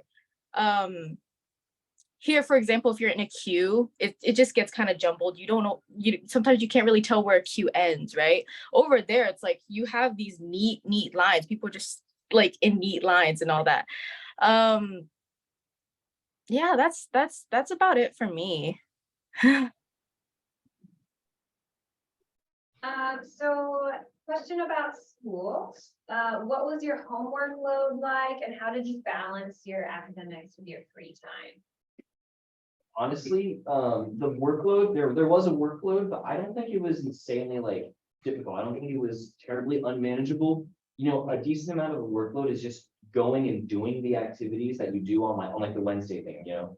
On the Wednesday trips, like just going and doing stuff and actually like taking part in what Japan has to offer is kind of a big part of doing the work. There's quite a few like writing pieces and stuff, but those are you just talk about your day and stuff like that. It's very manageable. I personally didn't have much of a problem with it. I thought it was, Patrick made it super fair for us, and like, whenever you have downtime on the trains, you're just sitting, just like text your daily activities to yourself, and you can just copy paste it to your like notes and you're done.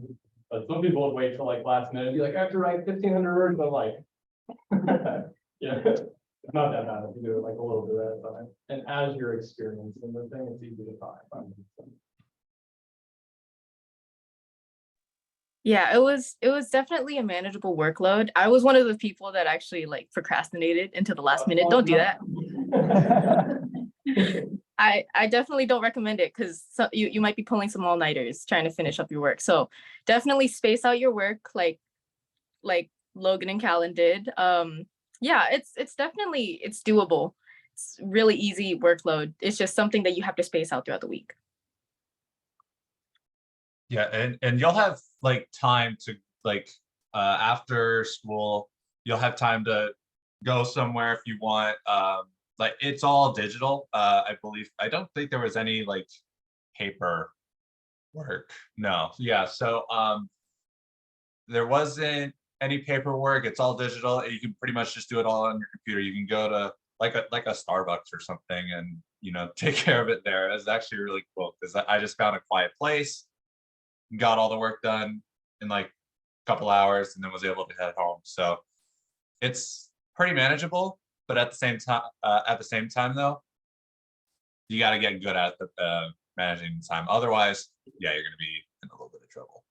Really easy to get distracted in Tokyo. Yeah, it's easy to get distracted. Very easy. All right, so speaking of getting distracted, what were your favorite things to do in your free time? Sam, want to go first? Oh, I would love to go first. So, like I said, that was my third time going. And I just went to all my usual spots. There were a couple places that I went to that I just never wanted to like really leave. One of which was the Shinjuku area. That was absolutely amazing. And then another place that I really liked was Odaiba. It's this like artificial, is it artificial island? Yeah, that sounds right. Artificial island. There, it's really nice. It has great views of Tokyo. It's where I actually got my first photo assignment done during the sunset, and was able to get all my photos done, or most of them at least. And I also am a gamer. There's a ton of, if anyone here plays Smash Bros for the Switch, let's go. I went to a couple tournaments over there too. The gaming experience over there is really awesome. So I was able to meet a lot of people, through those tournaments, and I'm still in touch with them today. So yeah, if any of y'all out there are a gamer, definitely try to go to one. It's absolutely amazing.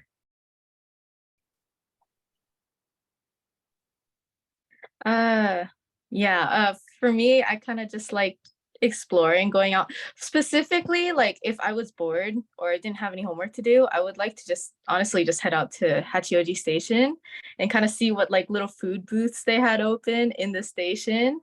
Or I'd sometimes just hop on a subway, just go wherever. Usually I would go to Shinjuku.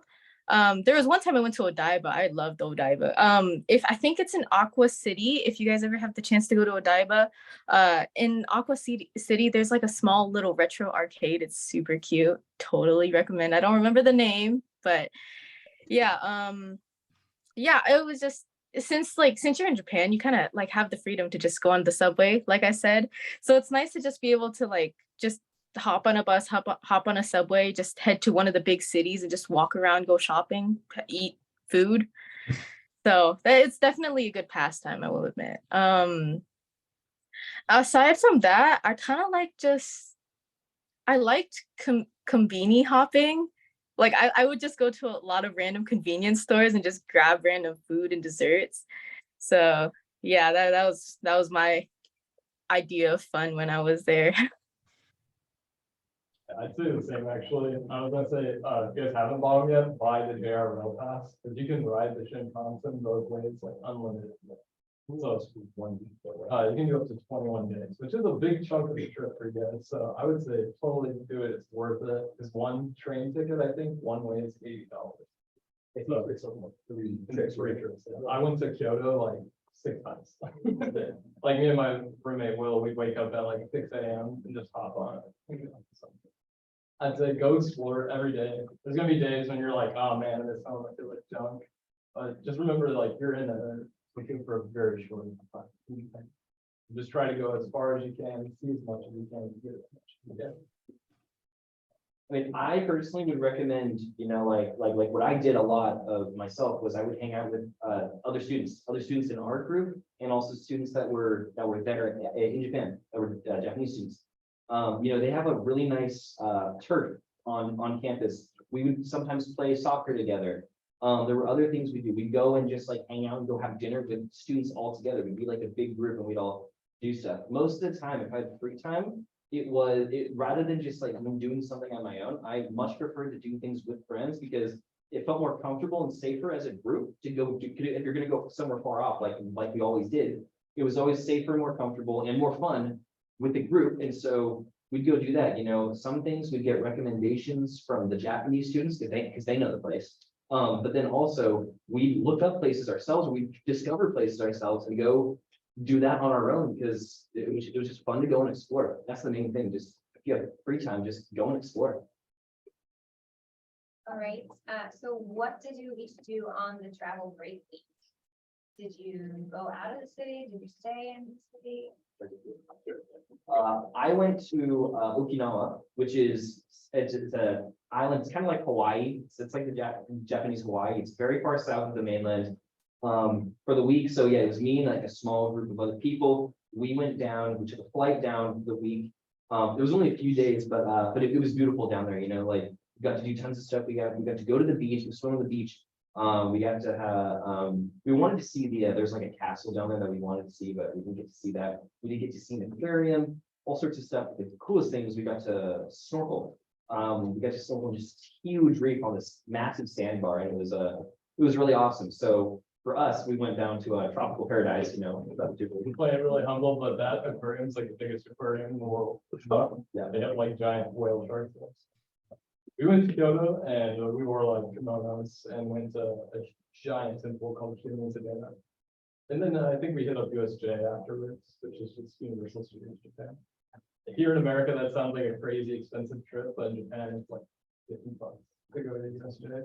Disney is like, I think, an hour from Hachioji. So it's not like right now. And then that was Joseph. I wanted to go. Let's see. But you guys online? For my break week, I actually got to meet up with my parents, and we stayed in Shibuya for 2 nights. No, actually 1 night, and then we went over to Osaka and then Kyoto and then back to Tokyo. So yeah, that was pretty much it. We kind of just acted like tourists, you know. We didn't have anything specific planned out. We didn't stop by like USJ or anything.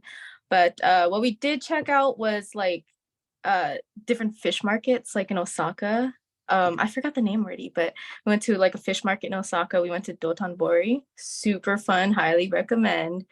But yeah, hopefully your break week aligns with kind of like the Halloween weekend as well, because that was super fun to see, like being in Shibuya while all the Halloween festivities were going on.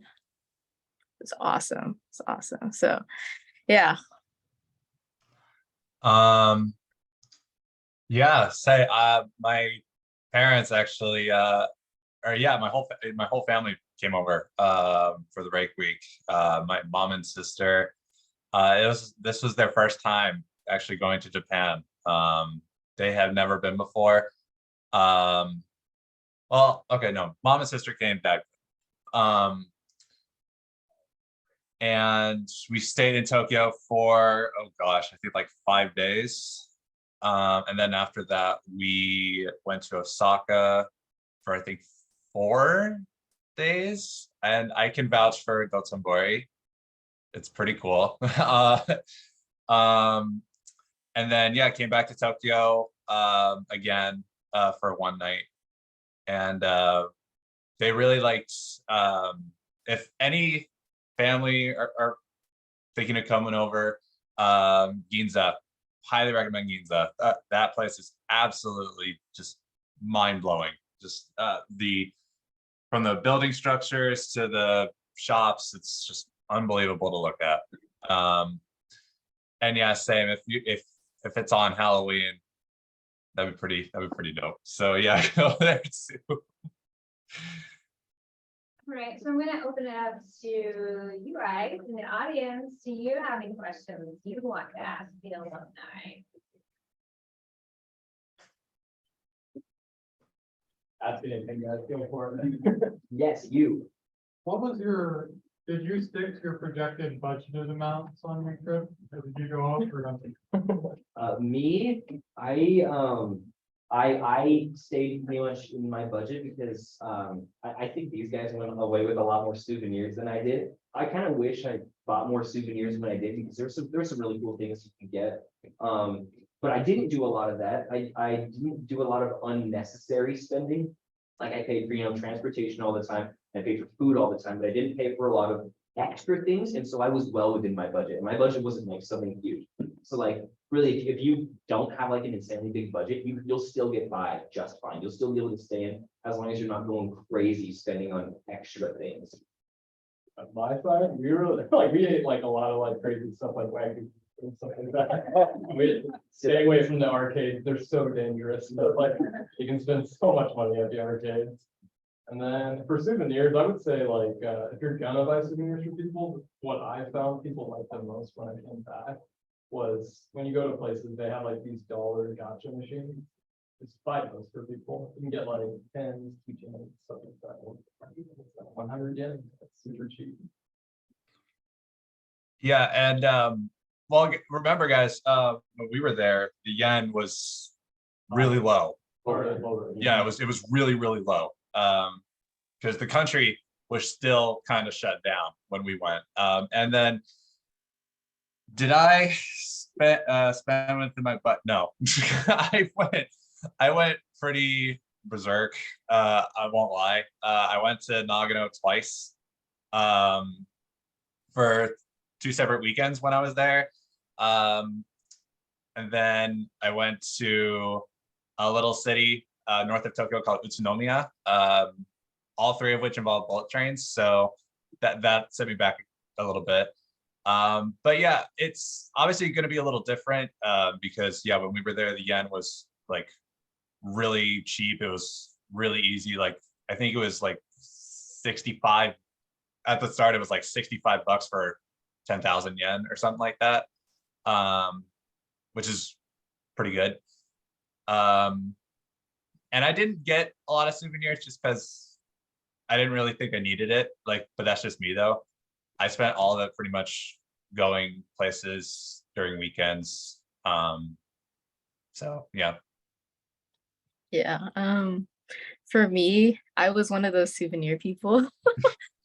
So I came back with a lot of souvenirs, and as you can guess, I did not stay well within my budget. Um, but I'd say it's definitely worth it, especially when you come back and you see like and you give out like gifts and stuff like that from Japan. You can see like people's eyes kind of light up when you tell them like, "Hey, I got this for you. I was thinking of you while I was in Japan. Here you go." But yeah, definitely if you have a smaller budget, you can get by. Just like try not to stay in those souvenir shop places too long, because I get tempted really easily. So that was my mistake. But yeah, if you have a bigger budget, I mean, go crazy. Go crazy. But if you have a small budget, you should be fine for the whole quarter. Other questions? It's gonna be a lot different. I got one. Sure. So I would be interested, if you did run into difficulty or had a problem or had something you had to problem solve or negotiate, what were those events and what recommendations would you give to people in the future to avoid that difficulties? I would, yeah, I was gonna say, I would highly recommend that you guys all talk to each other, because I ended up with a really bad roommate. And it was a really bad process for both myself and Patrick to try to resolve. So if you guys haven't talked to each other, definitely talk to each other a lot and really get to know each other. But afterwards, they were great about like getting that handled, and it was fun. So, yeah. I think another thing to be cautious of, like, I think Japan has kind of has a reputation for being kind of more safe, like, you just walk around at night, it's so safe. It's not like perfectly safe, things can still happen. There was one student who, he was somewhere in downtown Tokyo. He left his backpack right outside of a bathroom. He just needed to go into the bathroom really quick. He was in there like less than a minute or something. He comes back out, his backpack is completely gone. He has no clue where it went. It was a busy street. You couldn't tell who stole his backpack. But yeah, literally it was that quick. It was just a simple little thing. Like he was like, oh, surely I can just go in here quickly, set my thing down and go in really quickly. He couldn't. His whole backpack got stolen. He lost his camera, he lost all his money. I don't think he lost his passport though, and I don't think he lost his phone. It could have been bad. So, I mean, like, I'd say you're kind of 89% safe, but even me and my other roommate or my friends, we had to run in at nighttime too. It was a little sketchy, so yeah, I would say like, but for most of the time, yeah, I was walking home alone, like 2 a.m. by myself, no problem. Yeah, but just communicate with people. Where you're going. Exactly. Yeah, another thing as well, like, I got locked out of my apartment at one point because in the middle of the night, I went to go talk to my parents on the phone because that's when they're up, like in the middle of the night. So I went to talk to them, I go back to my room, they had locked the door on me because I thought that everybody was in the room. So I'm locked outside and they're all inside asleep. And it took a solid like 45 minutes to an hour for me to get back in and just knocking on the door. And I didn't want to be too loud because I don't want to like disturb other people. There were other people around us. And so that was a problem. If I had just told them, hey, I'm going out, if you guys go to sleep, don't lock the door on me because I'm going to be right out here taking the call. I should have done that. I didn't. So just communicate with your roommates, with other students, communicate to Patrick if you have anything happens, just do all that. Also, I would recommend taking a picture of your schedule for the classrooms on your phone, because every day somebody was texting Patrick at like 2 a.m. What's the classroom tomorrow? Like, just check your schedule, man. But if you guys have a Discord, post a picture of it, make a channel for the schedule. Yeah, one thing that we did was have like a line group chat with every single student. We had, anyone who was like in trouble or at all, like would, I think most of the time would communicate fairly well. And what was another thing? Oh yeah, I didn't really have any trouble. I want to say, like, there are some, like, if you're in Shinjuku at night, there are some kind of sketchy people to look out for, because that area is very lively. But otherwise, I didn't really run into any trouble. I'm like a type of person who's pretty like quiet. Like I try not to be flashy a lot about it. I try not to bring as much with me. So like maybe if you're just going out for like a quick like convenience store run, don't bring much. Yeah, Logan, if that was me, I'm sorry about that. Oh, no, it wasn't you. I think it was Joseph and Darwin, actually. Oh, okay. I think it was the weekend you were gone, so. Oh, was it? Oh, okay, Uh-huh. good. Yeah, communication is definitely a big thing. Especially if, like, for me, I stayed at the apartment at least for like most of the nights. So if you have like roommates that tend to stay out late or even the whole night, just like make sure that like you guys are communicating with each other, because sometimes my roommates would stay out super late and would forget their key at the apartment, right? But like I would like to lock the door. So I was one of the people that would like to lock the door, right? But then sometimes they would come in like in the middle of the night. We're talking like 3 or 4, and they couldn't get in. So it's just a matter of just make sure that you're communicating with your roommates, like what you're doing, or otherwise you're going to end up with a lot of locked door incidents. You're going to be locked out of the apartment. So just make sure you're very transparent about like your your plans.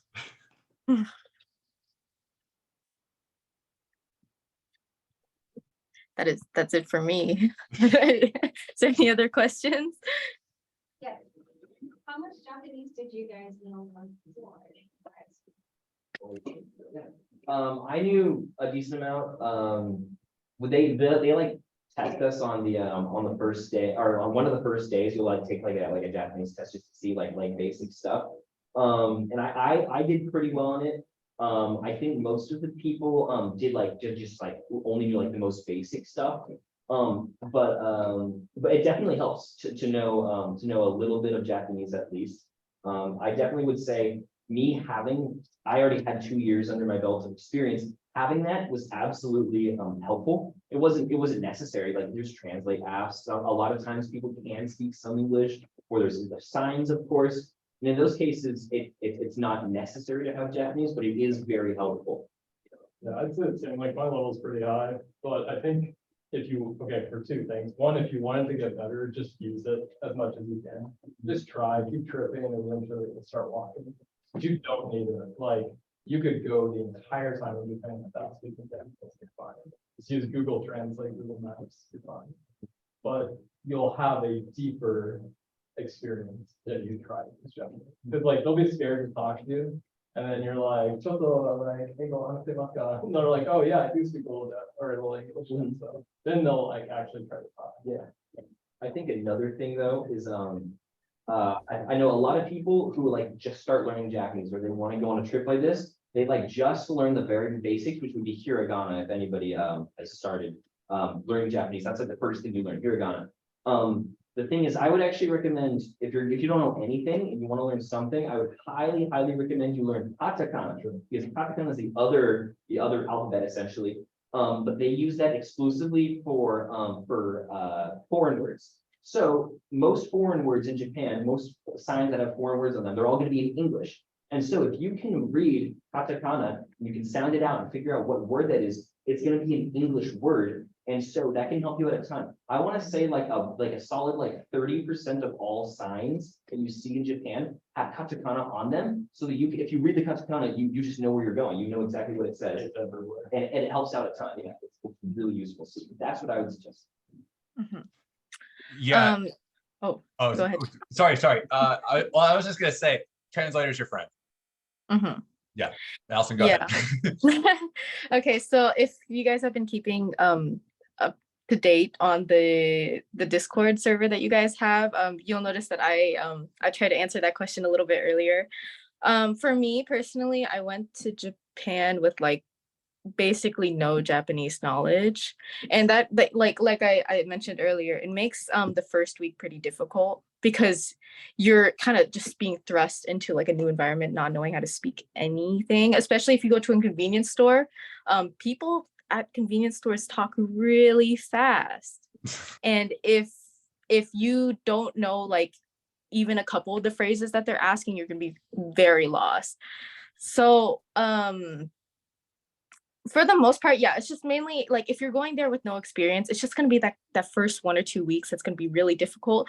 Then afterwards, you start to pick up a lot of context clues, and like if you really put in an effort, you're gonna learn a lot of Japanese by the end of the trip, and you'll be fine with just navigating by yourself. But yeah, if you guys haven't seen the Discord, I highly recommend like looking up videos of like real life Japanese interactions.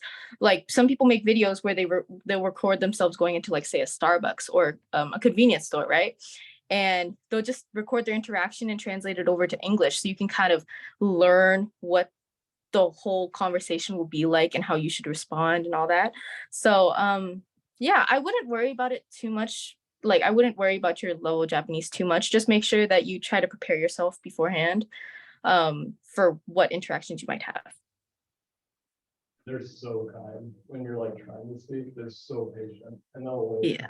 They're so excited that you're speaking. Japanese. Yeah, showing them a little bit of Japanese, showing that you want to like try to communicate with them in their language actually goes a long way. I remember one guy, he was like, what? And then I was just like, oh, do you speak English and Japanese? He's like, oh yeah, of course I am. Yeah, and well, I was gonna say too, like luckily for me, I had people who I knew in Japan prior to going. So, and they're pretty good about like, if you are having trouble, if you're trying to speak Japanese, they're more than willing to help out, you know, help you learn, you know, a new word or a new phrase or anything like that. So they're really good with that. And they also use like kind of hand gestures. I'll say that. I don't know if you guys came across that enough or a lot, but yeah, I saw a lot of people like do hand gestures while talking, trying to like get something across. So they're pretty good about that. And yeah, they're really patient too, which is something that as a foreigner, you're just like, oh my God. Yeah, hand gestures are definitely a big thing. Like for me personally, I learned that like throughout the trip, I started like sometimes I would be unsure of how to say no or how to refuse something. So you know, sometimes you just kind of go like this, or you make like an X with your arms. It's just about like you use a lot of body language when communicating over there, so just keep that in mind as well. And sometimes like if you're going to a grocery store or something, and you don't know what they're asking, sometimes they'll make little hand gestures. Like one time I didn't know that they were asking if I wanted a bag, so they literally just went like this, and somehow that just clicked in my brain. Oh, that means bag. So definitely just look at body language as well, and make sure to communicate with body language if you are unable to understand or get your message across. Great. We do have to wrap this up, but as Allison said, there's a few alumni who are on the Discord server, so you can continue to ask some of your random or specific questions to them up until you go, or even while you're there. But my last question to you guys is, what's a good piece of advice you give them, either to be really well prepared or to have the best time ever? I would say, again, just every day, guys, go out and do something. You guys have such a short time. But it's funny because it seems so much longer, right? But yeah, it's like, just go do something every day. Even on the days where it's like super junky outside raining. Somebody stole my umbrella. How many times? 4 times. One time I went and bought the umbrella, went for it. So yeah, just go as far as you can. Check out new places, see new things. Patrick's got great recommendations. So, I mean, I would absolutely just say pretty much the same thing. You know, I think in our group, there were a lot of days that big groups of people would just be like, oh yeah, I think today's a rest day. You know, yesterday we went so far and we did so much. I think today I'm just gonna stay in, which in my opinion is kind of, I wanted to go out every single day, and I would have hoped that everybody would want to, because we could have done so much more if we had made the most of every single day. And so yeah, my recommendation is also to, even if you're feeling tired, try and do something, because there's so much stuff to do. And I know I regret taking days off. I think that you might regret taking some days off, unless of course you really need it. But yeah, do as much as you can. Sam, would you like to go first? Okay. Yeah, I think every day after school, like in the last month, I went into the city. I went into Tokyo right after school. And it was just, I don't know, like to me, it felt so good to just like go around and just like explore this just absolutely amazing city. It's just unbelievable, just going around and just seeing what they got over there. I go out, just have fun, not too much fun, but but just go out there and see what's up, really. And I loved it so much, I'm going back again. I think it's actually overlapping with the with your guys' schedule, because I'm going to be back in Japan in end of September, beginning of October. So yeah, I'm looking forward to going back again and seeing all my friends who I haven't seen like a year. It's going to be awesome. And yeah, I'm looking forward to going back, and maybe I'll bump into you guys there. Who knows? Yeah, I think one of the biggest pieces of advice that I could give you guys is honestly just don't be afraid to do things by yourself, because so you might make friends in your group, this cohort, and you might feel like you need to be latched to them. Oh, whatever they want to do, I should do too. No, don't do that. Think about like what you want to do and just go and do it by yourself. It doesn't matter what it is. Honestly, like if you want to go into the city by yourself, go into the city by yourself. Don't wait for anybody, because I did that a couple times, and coming back from Japan, I realized that was a lot of wasted time, because I ended up doing a lot of stuff that I wasn't really interested in. So yeah, definitely just get comfortable with just being by yourself, just hanging out with yourself and enjoying your own company. And yeah, and like the others said, just explore, do a lot of exploration. It's definitely a great way to get yourself immersed in Japan. Yeah, that's honestly it. Just make sure that you enjoy your time there. Make the most out of your time there, because like the other said, it seems long. It's not. It's No. the time just flies by. So yeah. Fantastic. Thank you guys so much for coming to campus, for logging in and sharing your time and your advice with us. We really appreciate it. I hope it kind of makes the experience feel more real, hearing it from actual students who've been in your shoes where you're going to be. So thank you guys so much. Mm-hmm. Thanks for inviting us. Yeah, it was awesome. Good Yes. seeing everyone again. And yeah, have fun, guys. You guys are gonna have a really great time. Yeah, and try not to stress too much, because prior to like us departing from America, I was stressing out a lot. It kind of Oh my God, yeah. it was a lot. So just try to be chill about it, Yeah, it's a vibe. It's a vibe, like we're all chilling like after it. So yeah. Mhm. Great. Thank you guys so much again. So I think we'll take like a 4-minute stretch break, and then we'll power through one more hour of content. Awesome. Thanks for inviting us, guys. Yeah, yeah. Bye. Yeah, later. Yeah, of course.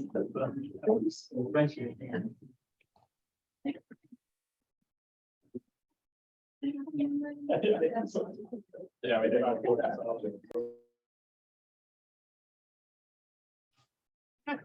So the big packet. And have a pen ready, because you're gonna have to sign and date. All of this.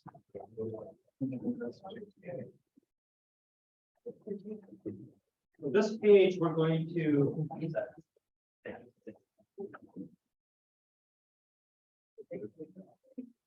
We're gonna rip this one out and hand it to Megan or Andrea. After you find it, we'll go through it first. And you keep in mind that there's info on the back page, but we do have a visual copy of this, so. we can look at it. Okay, I'm on. So this is a program. Student understandings page, and it starts off with the campus-wide learning outcomes, critical thinking, quantitative reasoning, responsibility, written communication. The second one, we're not really going to be dealing with in these particular classes, but the critical thinking, responsibility, written communication are going to be like the cornerstones of all the classes that you take for this program. So in the program, with responsibility, which is the big one, and it kind of makes sense, right? You have to get to class on time, you have to navigate through the city, and the whole experience is about being responsible. So identify and comply with clearly stated expectations, policies, procedures, recognize and accept consequences resulting from a failure to comply with these expectations, policies, and procedures. Clearly communicate to affected parties any difficulties that may prevent them from fulfilling obligations, demonstrate common courtesies that show respect for needs, difficulties, and rights of others. Complete work independently and appropriately acknowledge the source of ideas and contribution of others. All right, so now to the kind of meat and the gritty stuff of it. Your choices impact your performance in your classes and courses. The standards in the course and the policies concerning attendance and turning in assignments, and that you're responsible for your own learning. We'll cover what those policies are in just a minute here. If at any time during the quarter you're unsure about your grade, you can ask me, and I'll give you not the exact grade, but I'll project out. Like if you continue this way, it'll be this. If you do a little bit better, it will go up to this kind of thing. So anytime you want to know what the grade is going to be for the two classes that I teach, just let me know. Okay. Your assignments are turned in throughout the week. On Saturday morning, I grade everything and I post it on campus. So every Saturday, you'll get your grades. And so you'll have a pretty good running tally of what the grades are going to be. But if you need it to be projected out or better explained, I'll be happy to do that. I understand that every week something is due in class, quizzes, responses and discussion forums, peer reviews, written assignments, a number of different things. I understand the importance of Green River College WACs in the student handbook given to me during the pre-departure orientation. So that's in the back here. The WAC, anyone know what that is? Washington Action Code. So basically it's the laws that the college is run by. So if you violate those, you're violating the Washington State statute. Now it gets a little bit difficult because you have to realize that you're going to have to follow course rules and regulations, Green River College and Washington State WAC rules and regulations, KU University rules and regulations, Japanese Society rules and regulations. So you're doubling up on everything that you have to like be good about. All right. Understand the importance of full participation in courses, field work, language class, festival activities, no late work. And we'll talk more about this with the syllabi. Late work is not accepted in this program. So either your assignments are on time or they're not. No gray area on that. I understand that the work of the course requires consistent work each week and active participation. The choice to do well is yours, and not mine. After 2 absences, your final grade will be affected. After 5 absences, you may fail the course. If you fail any or all of the courses in the program, the instructors will discuss with GRC administrators and will take further action as stipulated in the agreement and release form that you sign. Understand the importance of respect, and as a United States citizen and Green River College student, know that your actions in Japan leave a lasting impression. All visitors must leave my apartment by 11 o'clock. And what kind of visitors will those be? St. John. You passed the first place. Very good. Oh, that's on the next line. I understand that members of the opposite sex are not allowed in that apartment. I understand that visitors are not allowed to spend the night in the apartment. Even if they're same gender, you cannot have anyone else sleeping. I understand that I cannot leave Japan during the length of the program unless there's an emergency or fortuitous event. And of course, you would let me know about that if it's going to happen. Sign, date, print, please.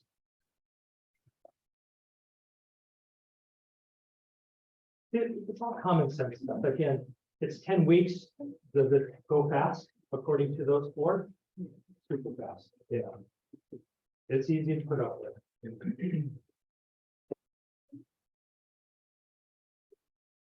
Yes.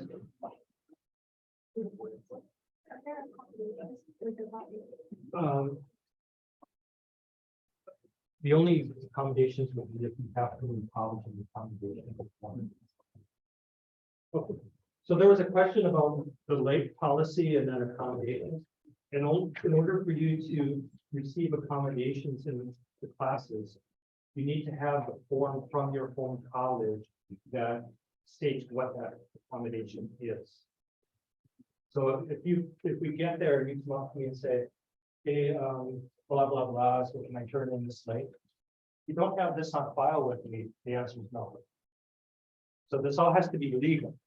So you'll need to get the accommodation form from your home college, and it has to state, so in this particular case, it is extended time 1.5. So then this person, this is an actual form, this person would have 1.5 time extra to turn in. But without the form, no. Does that make sense for everyone?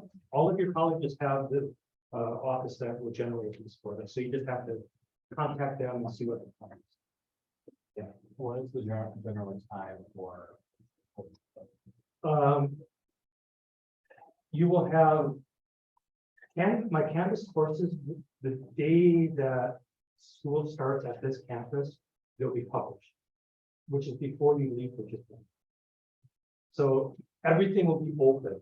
So you'll know what is due immediately, like before you even go to Japan. You'll have the whole schedule of all the people. Okay? And so you can work ahead or you can fit to the last minute, whatever. But for the photo assignments, you'll know when they're due, but the lectures will be about 10 days before the due date. So you have like a week and a half actually due. So it's pretty easy.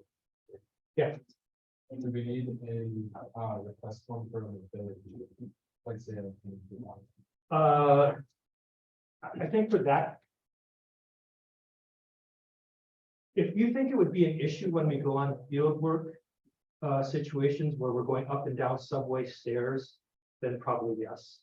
If it's more of a general assistance thing where you may or may not need to use it, then I would say.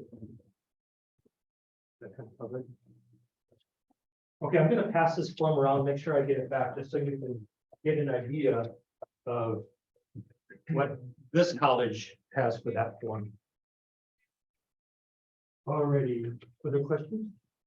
Yeah. Are they turning in the board that they say? Yeah, this agreement form that we just went over, pass it, let's take to that side. That side, yeah. So just send them down the line, and then we'll get those collected.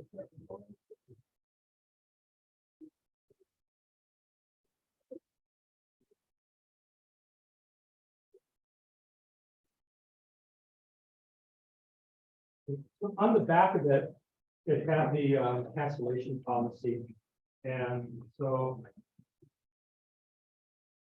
essentially, everything about this cancellation policy is coming up within a week. And at this time, there's really no reason that anything should be canceled. The only thing that would make a cancellation really would be some kind of natural disaster, political unrest, or massive COVID outbreak. Other than that, we're on the plane, we're going. Okay, let's look at the photo 111 syllabus, which is page 15. We're not going to go through everything. We'll do that when we get into the classroom in Japan. So I'm just going to point out the things that are important.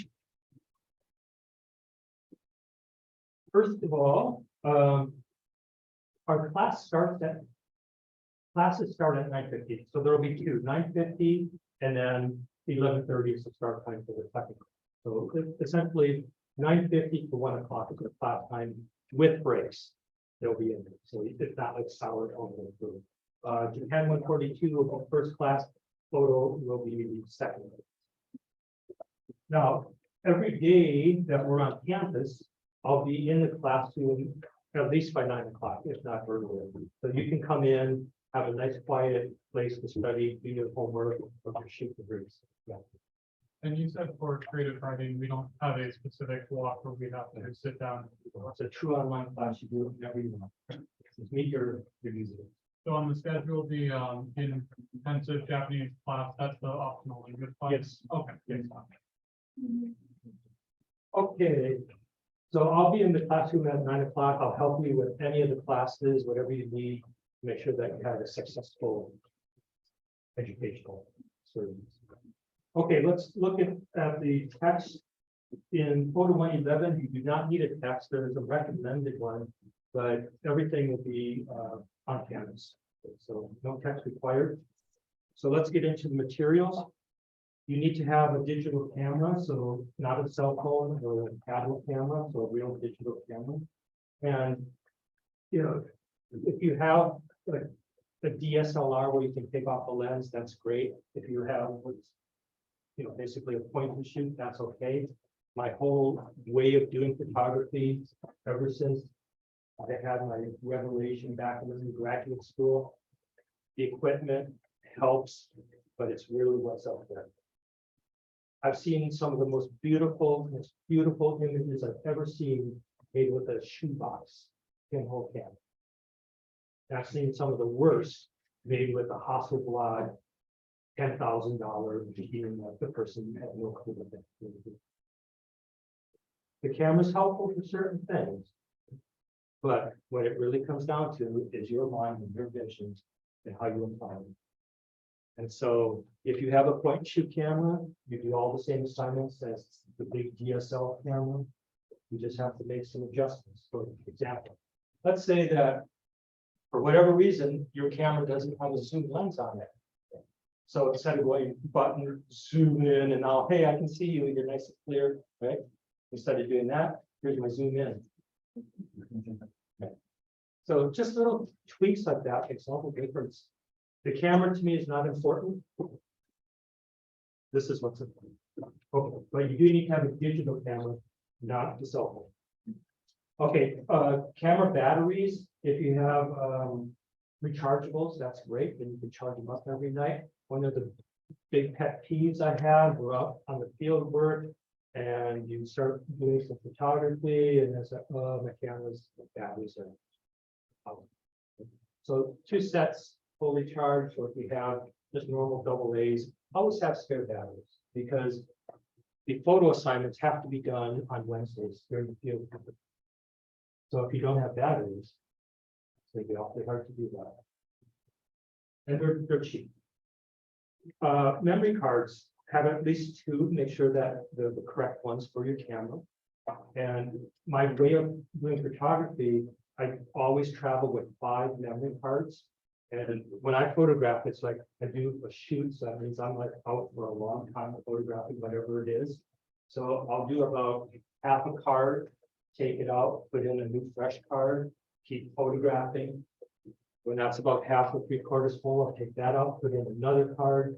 The reason is I've had memory cards go kaput. And all of those pictures that were on that one and only memory card no longer exist. So I always break up, every time I shoot, I always break it up amongst multiple memory cards, just to be on the safe side. Then memory card reader, either you have one built into your computer, or you might need one that's wireless or USB that you plug into your computer. But obviously you need to have something that reads the memory card from your camera so you can transfer it to your computer so that we can work on it information. So that's something you can check on your computer. Do you have a little slot or do you need a USB plug? And the memory card readers, if you don't have one, they're cheap. They're like 10, 12, 15. Really cheap. Everyone will be enrolled in Canvas. And then with your laptop, the university's Wi-Fi has real tight security because of the research they do with the graduate students and the professors. So your operating system, if you have Windows, should be either 10 or 11. And if you have a Mac, then Tura or Monterey would be the two operating systems. So if you have something older than that, you really should upgrade. Because there's no guarantee you'll be able to connect up to its Wi-Fi. And Photoshop is a very intensive program. So the newer operating system is going to be more helpful than having some like 5-year-old or 10-year-old system. Could you repeat the one for Mac again? I'm sorry. Yep, it's Ventura or Monterey. So 13 or 12. And then Windows 10 or 11. It's hard changing once you're used to an operating system, isn't it? It can drive you crazy, but it will be to your advantage to make sure you have something nice to do. Okay, let's go on to the next page. Your laptop, hopefully, make sure that you have something, whatever you have at home, do a Google search and see if it's compatible with Photoshop. Sometimes, especially Chromebooks, they can be a little bit, maybe it's not how they work. So make sure that what you have for your computer and your operating system, Photoshop, can be done. Quick Google will tell you about that. Okay, we're jumping down to description. I'll just kind of paraphrase this. So we're going to work on camera operation, point of view, creativity, lighting, composition, final portfolio, file management, a whole bunch of different Photoshop techniques. The editing will not be like, let's throw a filter on it and call it good. It's going to be like good old fashioned photography. This is what makes it beautiful. And if you know Ansel Adams, okay, that's who I studied with for a month. And so he was like the master craftsperson of the black and white photo world for a long time. Right? So what we want to do is become technically proficient and creative, exciting, all kind of rolled up. So we're going to learn the basics of how to edit. We're going to properly, and then each week we push it more and more and more. By the time the final portfolio is coming around, it's going to be stunning. Yes. Now, how is that in like, are you existing techniques or like Photoshop? Yeah, there are specific requirements for each.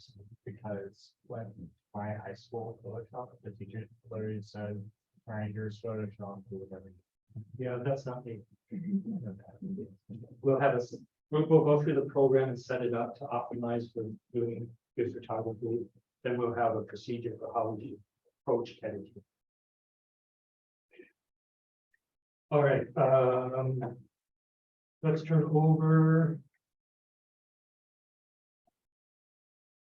I think what I'm gonna do, like, we're gonna cover a lot of this first day of class. So let's turn over to course policy. And the course policies are the same for Photo 111 and the 10 142. So I teach both of them. They have the same basic policies. All right, so successful student in this course will be dedicated, responsible, and self-motivated, which is really hard because you heard the way they were talking, right? But keep in mind, all this, like, go out every night, do this, do as much as you can. Those 4 students all did really well because they did not let their coursework slide. They were able to be that responsible student who was go out, have a great time, yet meet the deadline for the course. And kind of keep in mind, like, at some point in the future, you may be emailing me and say, can you do a letter of recommendation? Like, I had 5 students, 6 students this summer from previous programs, years, 2, 3, 4 years ago. They want to get into a 4-year university now, or they want to do the JET program. Right? So I look at all these records I have, were you late, were your assignments on time? That determines what kind of recommendation you get.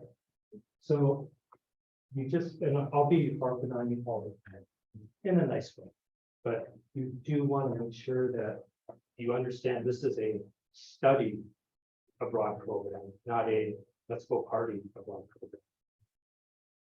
All right, so attendance is mandatory for all classes, field work activities, and justified by the responsibility outcome. You are expected to attend each class, appear on time, and stay for the duration. Missing 1 to 15 minutes of class for any reason will equal a late mark. Missing more than 15 is an absence. Coming to class unprepared, sleeping, doing homework for other classes, using unauthorized electronics will also result in an absence for that class day. 0.10 grade reduction from the final grade for each absence that you miss after the summer. So you get 2 grace absences, you get 2 grace lates, and then after that, it starts coming back to plan. And it's not really ever been an issue in all these other years. You kind of get into the habit, class starts at 9:50, you're in the classroom, I take roll call, you get going. So you just have to make sure you're there. Do it. Wake up and do it. So it seems like it's harsh, but you're not going to get anything out of the class. Questions about that? Okay, so make sure you read that over, understand that. That's for both my classes. Turn over to the next page. All assignments are due at the start of class, and on Canvas, you'll have all the due dates and the actual time, Japanese standard time that they're due. I do not take late, so that's an automatic 0. Cell phones and all electronic devices have to be turned off and silenced and put into your backpack, including earbuds. Electronic devices cannot be used for note taking. Personal electronics during class result in absence for that class. Come prepared, don't talk with other students during lectures and demonstrations. So what that means is like, okay, Liz and Chloe, I'm trying to do a lecture and they're like, yeah, so last night we went and had ramen and it was really, oh, it's okay, but it wasn't the best I've ever had. What'd you do? That's what I mean by talking. Which is different than if Mo says to Lacey, if he say to what contrast in these products, that kind of talking. So see the difference? BS and class related. Okay. All right. No sleeping. Here's what I do for sleeping. I love this one. Yeah. Okay, so what is this? Yeah. Oh, I got really tense. So usually when I'm lecturing and I see somebody sleeping, I'll just continue talking in my normal voice.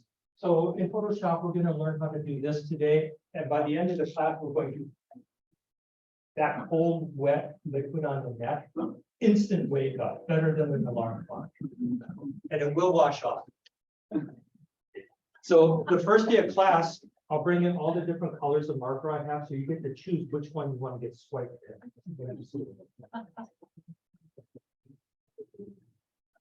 I didn't get you that. Okay, so that's good. Okay, so don't do homework for other classes in the class. And the last one doesn't really apply because we don't get to go into a computer lab on the campus. But in the classrooms, they don't want people eating because of, you know, it's a clean country. So drinking is okay, but no like food and crumbs and that stuff. Yeah. So the all assignments are due at the start of class. Does that mean at 9:50 when the door shuts, or the night before at midnight? It will mean before the 9:50 a.m. for the first class, 11:30 a.m. for the second. Okay. So then we have till then to turn our assignments in on Canvas, so we could do it the morning before. Yes, Okay. yes, yeah. Other questions? Okay. Okay, so academic honesty, if you want to make sure that you pass the class, don't plagiarize, don't use AI. Everything that you write has to come from your brain. Y'all have one? It's not working right now, though, is it? But, okay, yeah, so, you know, the papers are not extensive, it's not like it's like 20,000. Like the first one, which you're gonna have to submit Friday, like you're gonna arrive on Wednesday, orientation on Thursday, then your first paper's due that Friday. So I'm gonna send it out to you via email, just after Labor Day. So you'll be able to write that paper before you even get on the airplane, and Canvas will be open and ready for it to be posted, the first day of Green River classes, which is 2 days or 3 days before you leave. And it's a 600 to 1,000 fieldwork research. 600 to 1,000 words. And that'll be due every week for all of the fieldwork experience. So you'll be starting off with a paper right away. So with that paper, you'll have to do all your citations, you'll have to answer all the questions that are associated with the particular place. And it's all from you researching, studying, reformulating, and writing it yourself. The old-fashioned way. All right, let's keep going.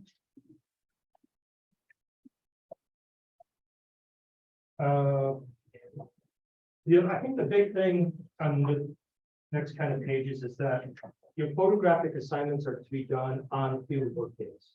Okay, so you shoot them on that Wednesday, because they'll be specific to places we're going. All right, I'm gonna keep on going here. I think the rest will kind of stay for when we get there, so that it will be fresher in your mind, which is all about grading. I'll just say that when you turn in your photographic assignment, I assume it's a 4.0, that you met all of the criteria for that assignment. And then I look at it and we see if that is true. And if it's not, then things that are not correct will be a 0.5 reduction in the grade. All right. And then, like I said, for Japan 142, all of this nuts and bolts classroom stuff, and it's all the same. And we'll cover the grading aspect of it when we get there. Let's go to English. I don't teach that class, so I'm just going to kind of point out the syllabus. And we saw the PowerPoint. Can you remember the 4 areas that you work in? So what? Fiction and poetry. Okay, fiction, poetry, writer's journal, which you can either do on paper or electronically. And the last one is a final portfolio. And that basically is looking at all the work you've done in this quarter, redoing what you need to do and putting it all. Collection of your best stuff. So I'm gonna let you guys read that on your own after when you get home. It isn't all online class, so like I've said, whenever you want to work on it, just make sure that you meet the deadlines. And keep in mind that there is that time difference. So if you have an assignment due in 2 hours, but you have a question for the instructor, they're going to be 16 or 17 hours behind in time. They probably will be asleep. So you're not going to get the answer in. So I would not delay on, look at what's due, how to do it. If you have problems, then contact the instructor right away, or talk to me. I can help as much as I can. We'll see. Okay, so she has her grading stuff in there, and she'll have that all outlined on Canvas for you. And then for Japan 142, there's nothing different other than making sure that we have the Tokyo, the pocket Wi-Fi, or at least a SIM card. But again, the camera, the memory card, the battery, is the laptop with the new operating system. So much of it is basically the same because this is all about responsibility and communication. Course policies are the same as Photo 111. Behavior is the same as Photo 111. And then we'll do the actual how the grading works once we get there.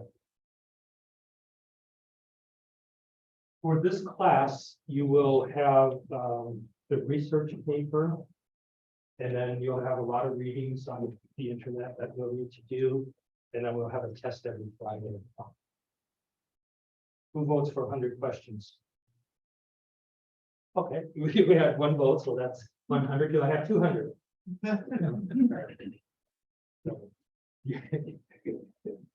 Wouldn't that be bad if I actually made it 100 just because? Not gonna happen.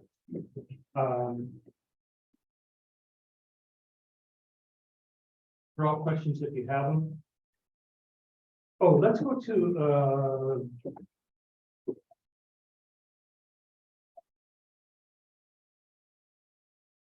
the page that's after the page that has no number, that has no number. So it's, you're looking for grading, and at the very bottom it says final course grade. But go up above that. So it says field work and activities. The field work is the responsibility of being there and going on the field work. So if you do the whole field work, 9 to 4 basically, you get a 4.0. If you come late or leave early, 2.0. If you don't participate or you miss more than 15 minutes, then you get a 0 for that thing, or an absent proficiency. So you'll have a fieldwork research paper every week, a midterm paper, and then a final paper, plus your test. And for the papers, again, I'm assuming that you did what you were supposed to, 4.0. And if you have all the, like, the correct word count, if you met all the requirements, it stays that way. If it's a 600 word paper and it's only $5.99 according to Microsoft Word, then you don't get credit. So make sure that you're good with that word. And do it a couple of times to make sure. Sometimes, you know, you do the word count, it says one thing, you try it again, it says something else. So err on the side of caution. If it's 600 minimum, do 650. That way you're guaranteed to make sure that you have that minimum word count. Is there a maximum word limit? Yeah, there's always a maximum because I actually want to enjoy a little bit of time as well. So like a research paper, 600 words to 1,000. Not too much. They can do that in their sleep, I'm sure. Alrighty. So on page 4, so just turn the page and there's a list of tentative places that we're going to go for the field work. And keep in mind that all of the syllabi have a disclaimer that says anything can be changed at any time. And of course, you'll be notified of that. So this is our starting point before we're going to go for the field work. That may change, or may not. We'll just kind of see. And if you look at number 9, you have to design your own field work, which is it's been a thing where that's at the end of the quarter and students are like, you know, this is one thing I haven't gotten around to doing. So then we work that into the curriculum. They get to go do their thing. They get to fulfill the requirement for that paper. So it's kind of that, let's get something done that we wanted to, but we haven't. And then we'll just tie it into the coursework. Which means that you choose your thing, you choose your thing, you three want to go someplace and do this, that's fine. That's whatever you want. Okay. Megan, do you have it? Oh, let's turn over a couple of pages, 46, 48 is what it says. On page 48, I have apps that I want to have on your phone. And the only one that is one that you have to pay for is Dr. Passport. Dr. Passport is the only app that we can bring into a hospital situation and they'll let you use it because it does not interfere with any of their electronics or x-ray machines or any of that. Okay, so there's this big blurb that comes up and explains in Japanese. But essentially, it's an app that if you're sick, you use that app and it will help the doctor figure out what the heck's going on. Well worth the $7.99. Students have used it in the past and it's been great. It's kind of a lifesaver. So the other ones, number 1, and there's no debate about this one, you all have to download Line. That is the number 1 messaging app in Japan. all of the students will have it. And it's you're going to be, the main form of communication between myself and you when you're not at class. So if I say, oh, I'm sick today, I can't come in, which never happens. I'm not gonna live. I'm gonna send it out as a line message. So it's free and you're gonna have fun with it. And the first thing, but I'm a Japanese student at the university. Oh, you just lied. Do you have Lyme? That's exactly the first thing out of their mouth. Do you have Lyme?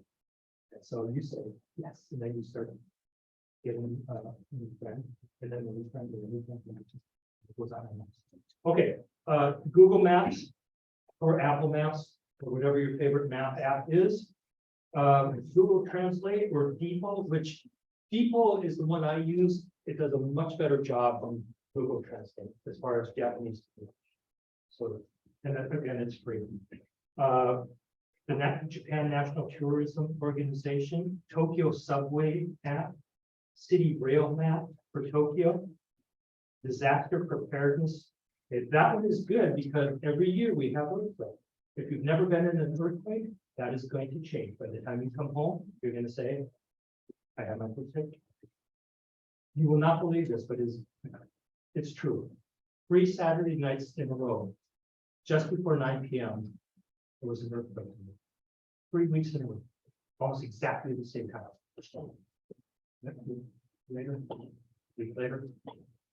It's crazy. So we'll maybe have a typhoon. Let's hope not, because that's crazy. But you will have little earthquake shakers, and just keep everything crossed that it's not a big one. So that disaster preparedness is a great app because if there's a typhoon and you need to get to a shelter, it'll tell you where to go.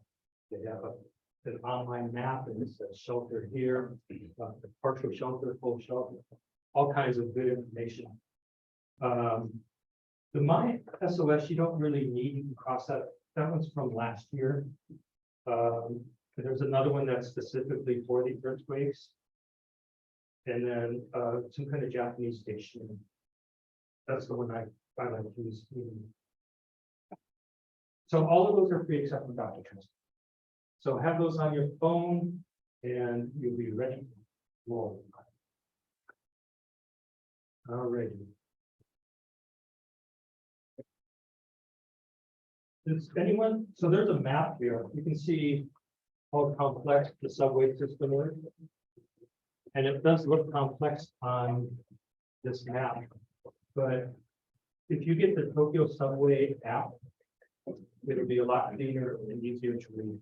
And, you know, it's really, in Tokyo, the signage is amazing, so you just have to look at the signs and read. So in other words, slow down, look up, sometimes look down. There might, one of the lines to get from one part of the station to the other, it's all on the ground and you just follow the arrows and it takes you there.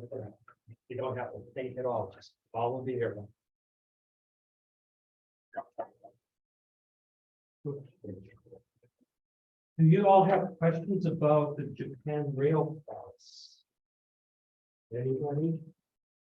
Okay, so that, like, they were talking about the 21-day, so that means that they were doing weekend trips in addition to the break. So they were hopping on the bullet train, going somewhere for the weekend, coming back to classes. So they were really making a good use of that, the 21-day pass. So in weekend trips, do you find that generally students can keep up this fine with the schoolwork and then do like consistent weekend trips, or is it better to have a weekend to study? Of course, everybody is different. Those particular students had no problem doing that. They, like I said, they took responsibility seriously, and so they just factored in. You're on the bullet train, and if it's Friday night, it's dark out, so do your homework. Work on it, get it done, then have fun. Other question? Okay, so yeah, So haven't really thought this through, but I'll ask a question. 21 days pass. Can you buy multiple JR rail passes? it's a good question. I think so. I think so. So just cram it on to that 21 days. Yeah. Yeah, I'll have to Google that. Let's see. Does anyone know? I think you can only get one per tourist visa. But don't fault me. No one's ever asked that before. Really quick, if you run out of your JR pass, you can still buy individual Chicanston tickets. Yeah, it just costs. Okay. Yeah. And then keep in mind the IC card we talked about earlier, Passport Suica, you cannot use those on board. That's only for the local. Yeah, Is the JR pass able to be used to like sleeper trains to say you wanted to go late Friday? Instead of doing it first. it'll depend on which pass you buy because they have different levels. So maybe Like this 21 day. I think it depends on if you buy like the ordinary or the green card or. Yeah. Anything else? Recommend purchasing those when they arrive. No, it'll cost more, so do it before you come. Over here. Do it, do it so that you get your voucher. And then that's what they're turned in at the train station, so you get your actual pass. So when I was there a couple of weeks ago, my pass was just a little ticket. And I just put it into the machine where the IC reader is, there was a little slot, put it in, it comes out the other end, I grab it and go down.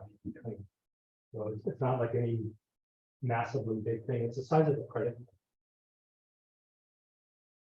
If you buy like a 7-day pass and you only use like 3 days of it, when you come back to Tokyo, you can use it on any of the JR lines, any of the ones. So you don't have to use your pass or sweep it. So it's good on any JR. You can get it. So that 21 days is not 21 consecutive days, it's 21 days. No, it's consecutive. Oh, it is. It's just paying there. And it's. Okay, so then, of course, it's gonna cost much more for that 21 days. But I bought a local one for Kyushu, and I did trips to Hiroshima and then to a shrine even further away. That one round trip was more than the actual pass. And I did 2 round trips plus local things using it. So it's a good deal. All right, time chart is on page 46. The easiest thing is like on your phone, you have Seattle time, right? And then set Tokyo as another city where you keep track of the time. And you'll always know what time it is here and there. And you won't have to think about. But it's pretty easy. What time is it now? 3 o'clock. So it's 3 p.m. here. It's 3 a.m. plus 4 hours, 7 a.m. in Tokyo like that. So it's like just change the AM to PM, the PM to AM, add 4 hours, and you'll have it. Okay, next page. Emergency contacts in Japan. I would definitely do a photo of this and keep it on my phone so that if you're out and about, you'll have the information for the equivalent of 911, which is 110. The lost and found, general information, fire ambulance, which is 119. So definitely have a photo of that. And then you have Megan's contact, Paul's contact, my contact.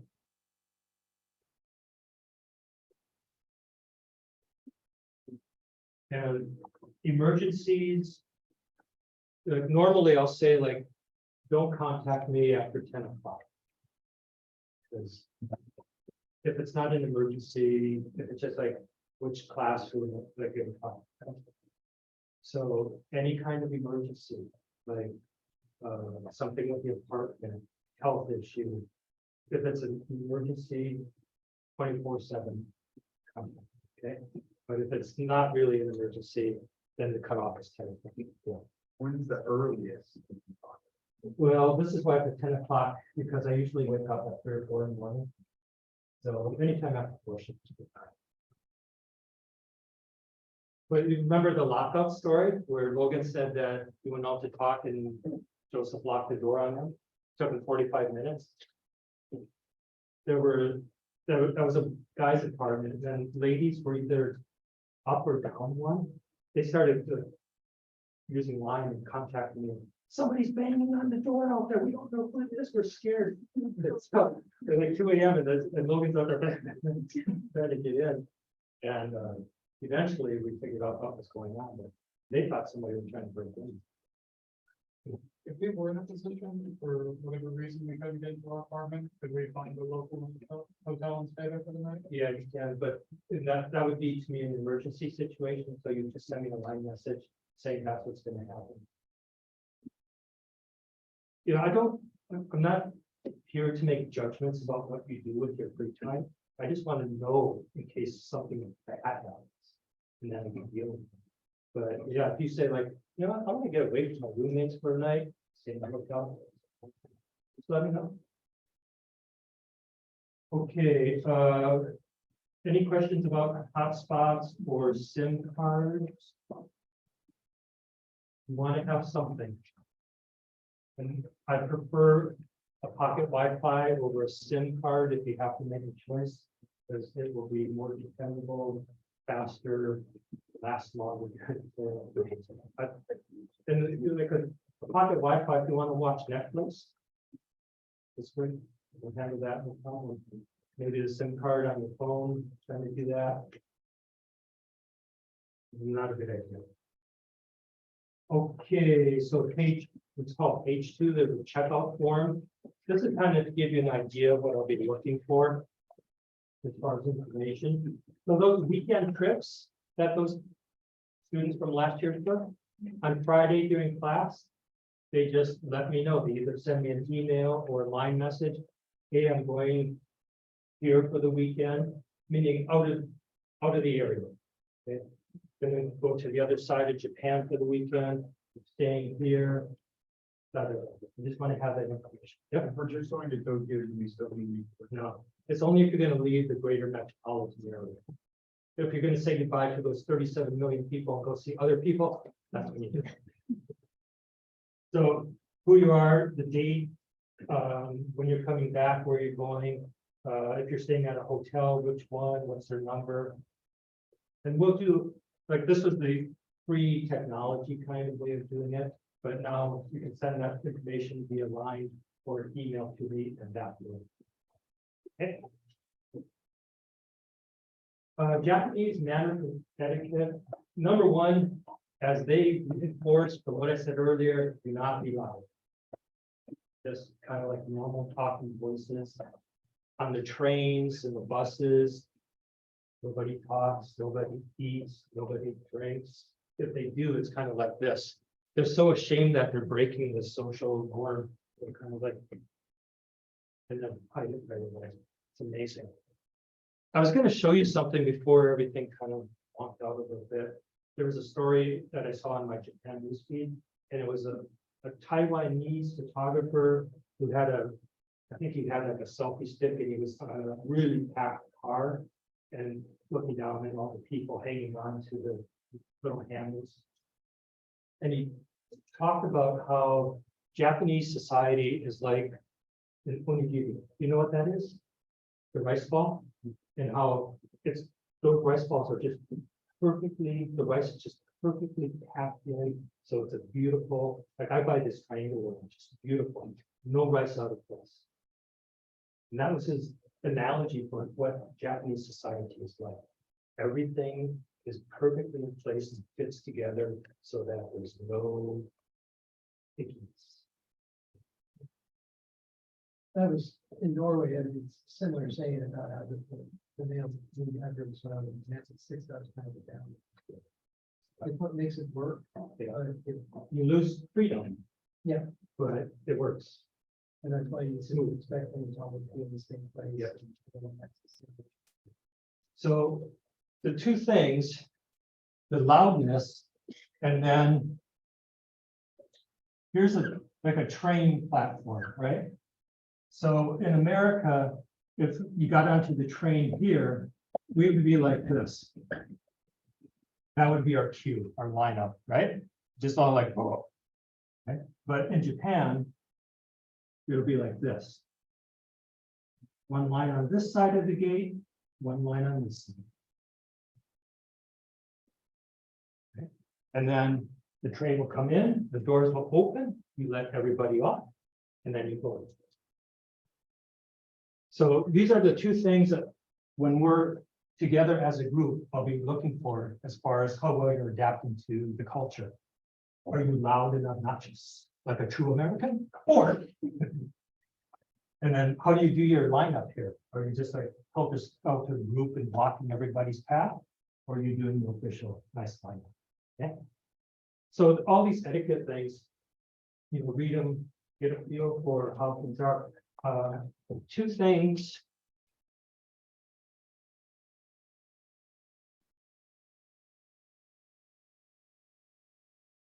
You remember Allison said, bring a handkerchief, whether you do or not, they're cheap. So this one I bought when I was there just a couple of weeks ago because it was so hot. You know, they have my clothes on, so I always look presentable. And then this, and this is normal. You'll see people walking around with towels on their head, they wrap around their heads. Pretty much everybody has some kind of little towel that they'll do a little sweat drop. Then the other thing is, every time you're walking down the sidewalk and some person that has a carton of tissues and has a little advertisement, and they want to hand it to you, take it. Because a lot of restaurants don't have napkins. There's no guarantee you go into a toilet at the train station that you have toilet paper. When you blow your nose, you don't blow it into your handkerchief, you blow it into a tissue. So any of those free handouts on the street, grab as many as they'll give you because they come in very, very handy. So when you leave your apartment, always have a tissue, always have something that's going to make you a little less exhausted. Do you recommend having the little travel packs? That's what this is, but it's so bulky. They give you these nice little flat packages that have like 50 of them in there. And usually when you're walking around between the KO station and the JR and Hachioji, there's almost always somebody there passing. And then the other thing is that advertisement, all in Japanese, you're not going to want it. So you are walking garbage can. No, there are no garbage cans. So you have to pack all of your garbage, all of your waste, put it in your backpack, bring it to your apartment, sort it out, and deal with it that way. So the question is, why are there no trash cans on the street anywhere in the Tokyo Greater Metropolitan Area? Does anyone know? I couldn't hear. Probably keep the streets cleaner, because if there's not using it simple, also you're not technically supposed to be walking. And eating, right? Walking and drinking, Yeah. sitting down. Or, Yeah, or if you buy a snack or a drink from a vending machine, you can stand by it and eat and drink there. The reason is back in the 70s, I believe it was, one of those crazy cults put gas bombs in trash cans and blew up and killed people. And so because of that attack, they banned trash cans. So just keep in mind, you're gonna make garbage, you're gonna keep your garbage, bring it home, sort it, and do it. Okay, actually, I'm gonna jump back a little bit because I forgot to look at the red part of my yellow sticky, which is, remember that all of the plugs in Japan are 2 even prongs, not 3 prong. So if you have a lot of 3 prong cords, you need to get an adapter, or maybe what you saw with what Mark did on Discord, where he bought that little extension cord from Daiso and plugged in the 2 and the 1 was sticking out. I think someone said, is that safe? Yeah, I don't know if I would do that, but so all of the outlets, unlike what we have here, are the 2 even ones. So if you have an American one that is like this, you need the adapter to convert it to that. Or even if you have just one that's like this, you need the adapter so that you can plug it in. And Amazon has them, they're cheap, or you can maybe see if you can find something in the book. The other thing I forgot was a surge protector, which is not a voltage regulator, right? What's a surge protector for? protecting from surges. Electrical surges. And guess what causes those? Earthquakes, thunderstorms, that kind of stuff. Guess who has a lot of earthquakes and thunderstorms? Yeah, so it's a good idea if you don't have a surge protector. Again, they're not expensive. get one that is rated for the equipment that you have, the computer, camera, charger, that kind of thing, and you'll be happy. Okay, so are we kind of like out? Okay, let me see if there's anything. We're gonna stop before we get to the state of Washington laws that we have to abide by, but there's only like 4,532 pages. Okay, Megan, what's you? So, we didn't make it through all the content on the agenda, but never fear. We have our Zoom meeting set up for, I think, the 22nd in the evening, and another 6 to 7:30. And after that, you guys will have assigned you to your roommate groupings. So the primary point of that Zoom is to allow you to get breakout rooms and talk with your roommates and start, planning like about supplies you want to bring and just getting to know each other better. Thinking about maybe some roommate agreements, how to be a good roommate to each other. As Callan said, that can greatly affect your daily life and your happiness factor if you're having a conflict with your roommate. So that's the primary focus.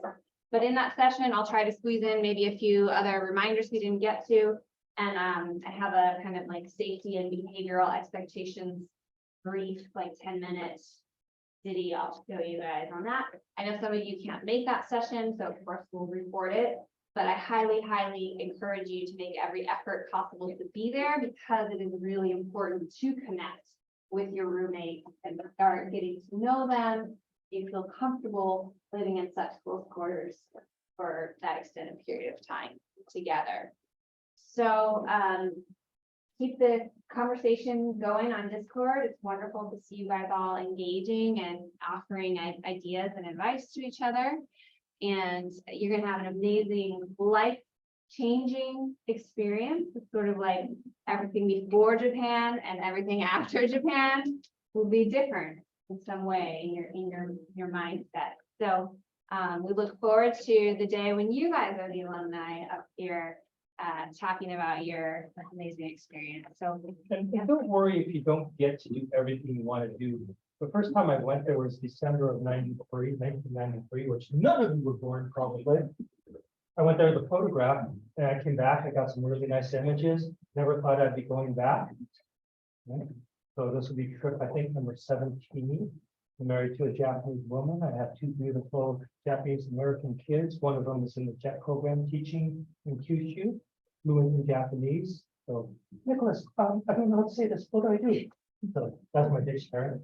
And we go back all the time. My wife's family is in Okinawa, so you just never know. You'll get back if you want to. So don't let you miss a few things. There's too much there to get in one 10-minute trip. So there is some leftover food. If anyone is so inclined, we'd love it if you take it off our hands. We don't just stick up the garbage cans in here all weekend. Make sure you sort it. Yeah. Enjoy. So thank you, everybody, for coming. It's great meeting you. We'll all hang out for questions if you need us. Does anyone know where my read sheet is? Macy, any questions you want to ask before I log off?